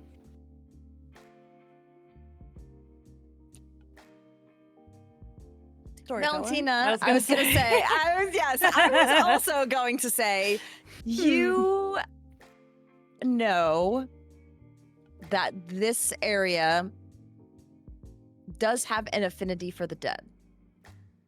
Mm-hmm. Okay.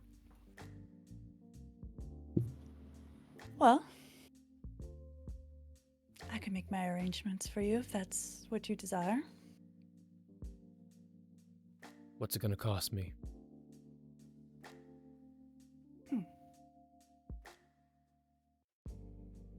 In this case, perhaps an agreeance that I'm not going to come for your throat. That this is a place where you can conduct business. Does that sound fair? Now, granted, it still comes with the same rules of the VIP space, in that don't cause me trouble. As I'm sure if I did business in your establishment, you wouldn't want me doing the same. Hence, Markov no longer being with us the same. The Viper's Vengeance does provide a law of hospitality, as we always have. Unless you break the rules, as you probably also have the same clauses in your rules. Then it's a deal. And she'll extend her hand.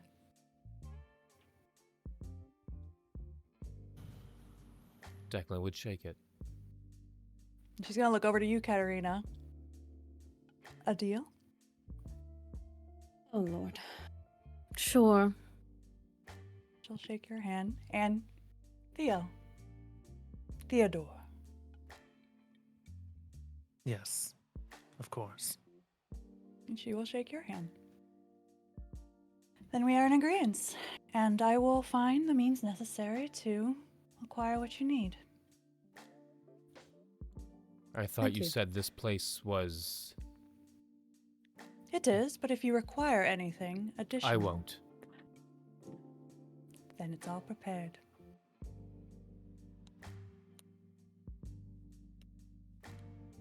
Please remain to the third floor for this business, of course. It will not be tonight. No.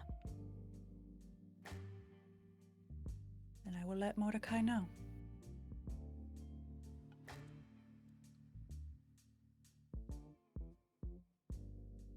There's nothing else from me.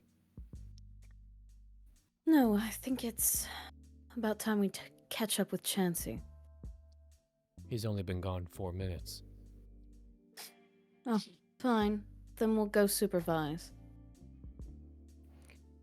The club is yours to peruse. If you need me, I will be in my office. I've got some things to attend to.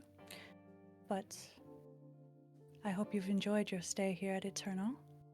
And you're eternally welcome. Thank you. You've been quite kind. You're my guest. I take care of my guests.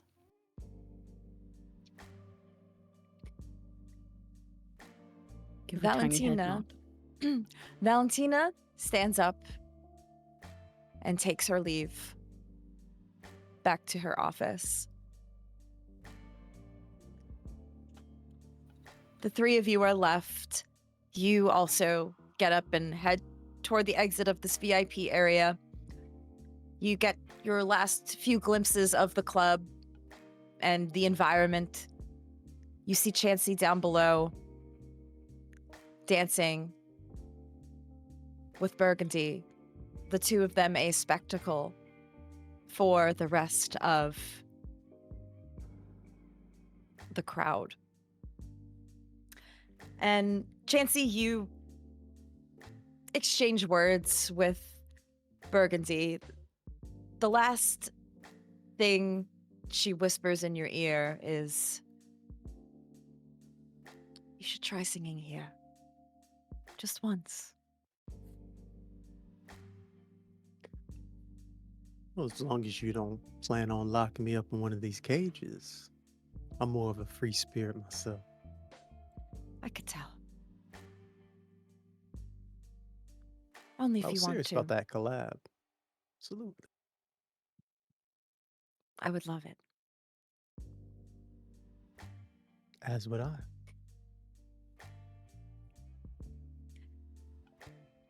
She gives you just a peck on the cheek. And he And will, if she lets him, he will kiss her on the hand. and as you do, she just twirls away and exits. She glances up to the three of you and waves, and she winks at you, Declan. We'll talk soon. As she vanishes into the night of Club Eternal.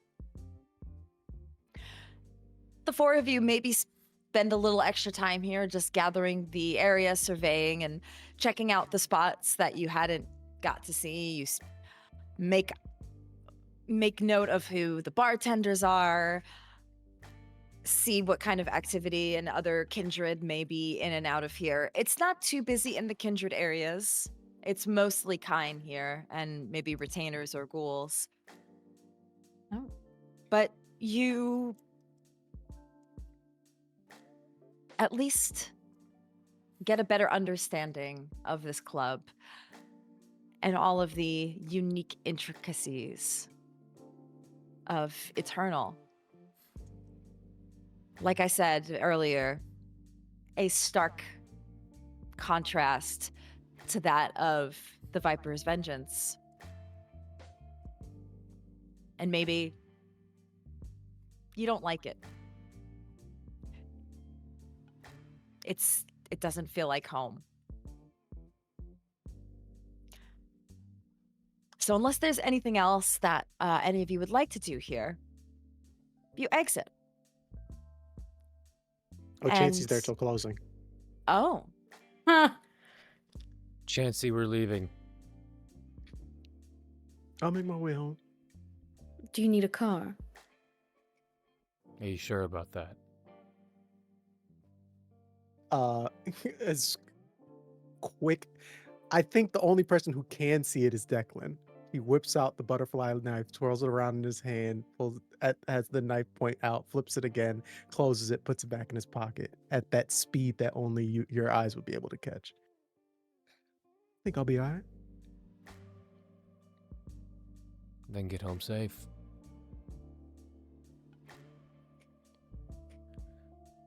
Wait. Enjoy your evening. Wait. Declan goes in his jacket pocket and hands you a burner phone.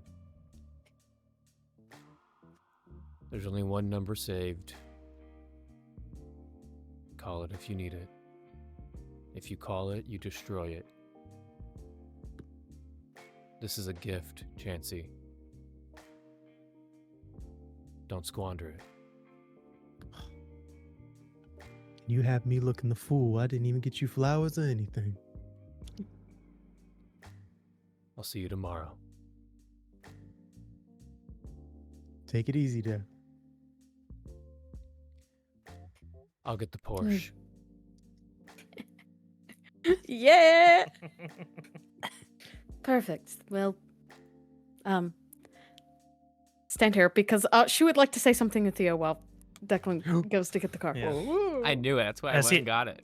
As he leaves, Theo says, "Just think, soon we'll be riding around in a helicopter." We don't have a helicopter. I'm buying jets. Oh, I'm sure Please. it'll be easy enough to procure. Think larger. You didn't answer the question back there. You're very good thought at I- skirting around those. I thought I did. You didn't say anything. you did your turn it into a question thing. Oh, I am good at that. It's your lawyer speak. I'm a lawyer. I know. Well, do you care to answer the question?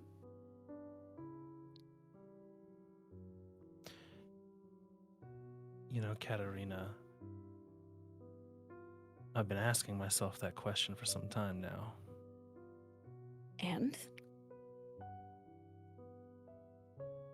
You see, that's the problem.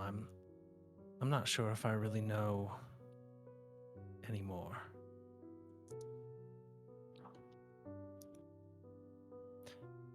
I thought I did some time ago. Well, When we first met, right. I was so sure of everything. I knew what I wanted. I worked towards it. How long has it been since I've really been on that path, Katerina? Little Since I've over a done- year? Yeah. No, it's been longer than that. When's the last time I really helped somebody?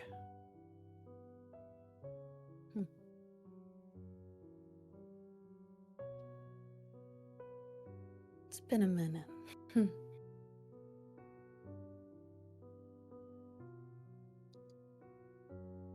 know, I have the firm. They do their caseload. Barely get by on money, but that's not the issue. It doesn't have to be an issue if you don't want it to be. You know that.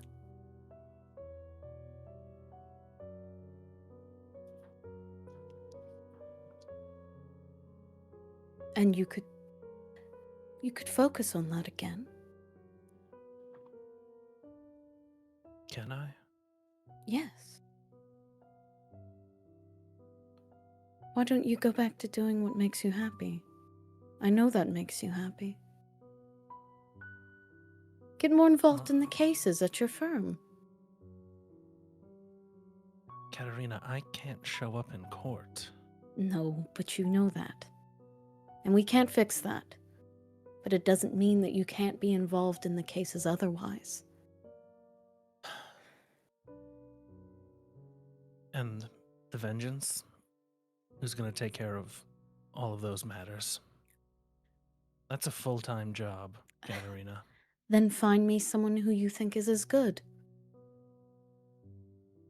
Or I'll find someone. Is that what you want? Someone else to do the work? Not in the way you think. If I want you to be happy. And if that's going to make you happy, then I want you to do it. Really. Because you used to be. And it was a delight to watch you work. When you were passionate about it.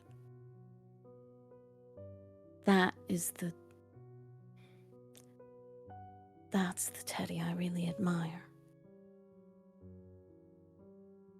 The one I really love.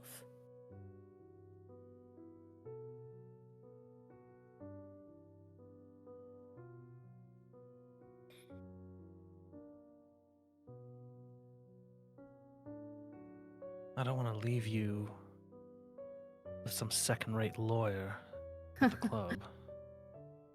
I think we'll be okay.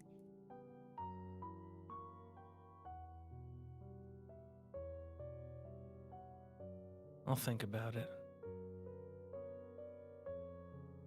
You only got into it because it's what I was into.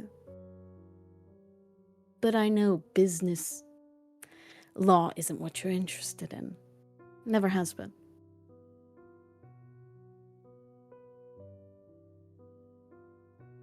Well, helping you was important to me too. It is important to me. That has not changed. Good. But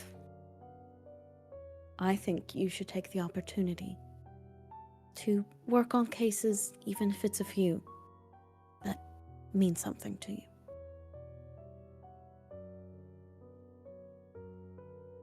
Well, there might be some opportunities I can look into. But I can't just abandon the vengeance. It's not even up to me, is it? We work for the Camarilla. I know. We're a coterie. But doesn't mean that you can't sneak in a case or two that you're passionate about. To start. You're right.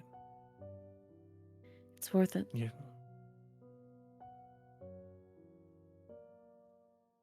Like I said, I'll think about it. Okay. Thanks, Kat. Of course. You know, I did leave one thing out in what I'm still passionate about, and that hasn't changed either. Oh? Do tell. It's... Oh, look, there's Declan with the car. And Declan pulls up in the Porsche. Whip. Impeccable timing. Declan, Yes. as you were going to the car and you pull out the keys to the Porsche, you sit in the car, fumble with the keys for a second. They drop on the ground. There's your... Sitting next to is your apartment keys. And when you look up in the passenger seat, you see a small boy sitting in the passenger seat. But he's not there physically. The little boy looks at you. You dropped your keys, Mr. Declan.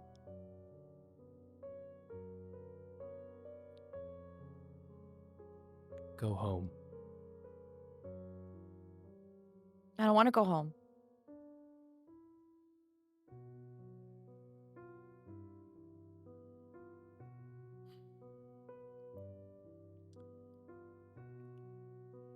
I have a job to do.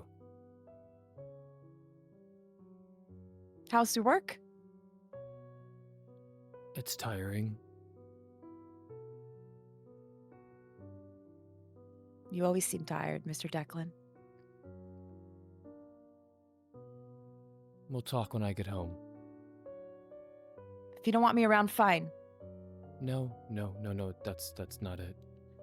No, I'll go. And then he vanishes. And Declan just lets out a big sigh, grabs both pairs of keys, and gets in the driver's seat. You ride up to Katerina and Theo, who just finished their conversation. And the three of you drive away. Declan will make a point to put it in park and get out and open up the back door for both of them. Oh. Gives a hand to Katerina. Help, if Theo needs a hand get in the back of the Macan, it's a little tight, Get up in there. Yeah, I think he'll manage. Thank you, Declan. of course. To the vengeance, you want me to drive you home? Home. Theo? Home sounds good. Which home? My home. No. Oh. As you insist. She doesn't look at you for the rest of the ride.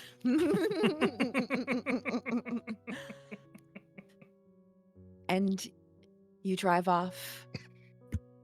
Declan takes you both home, and Declan, you also drive home for the evening, as dawn will arrive in the next several hours, and you all will have to rest your bones in your torpor state until you rouse for the next evening, and business at the Viper's Vengeance continues. And the money continues to be cleaned. But we will see how that all goes in our next episode this coming Wednesday.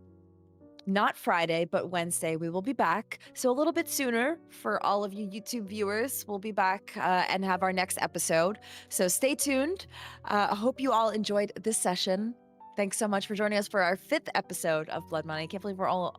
It feels like longer. We're in 5 episodes and we're deep in it now. So we will see you all for episode 6 next week. And as always, everybody, do not let the beast win. Have a good night, everybody. Good We'll see ya. night.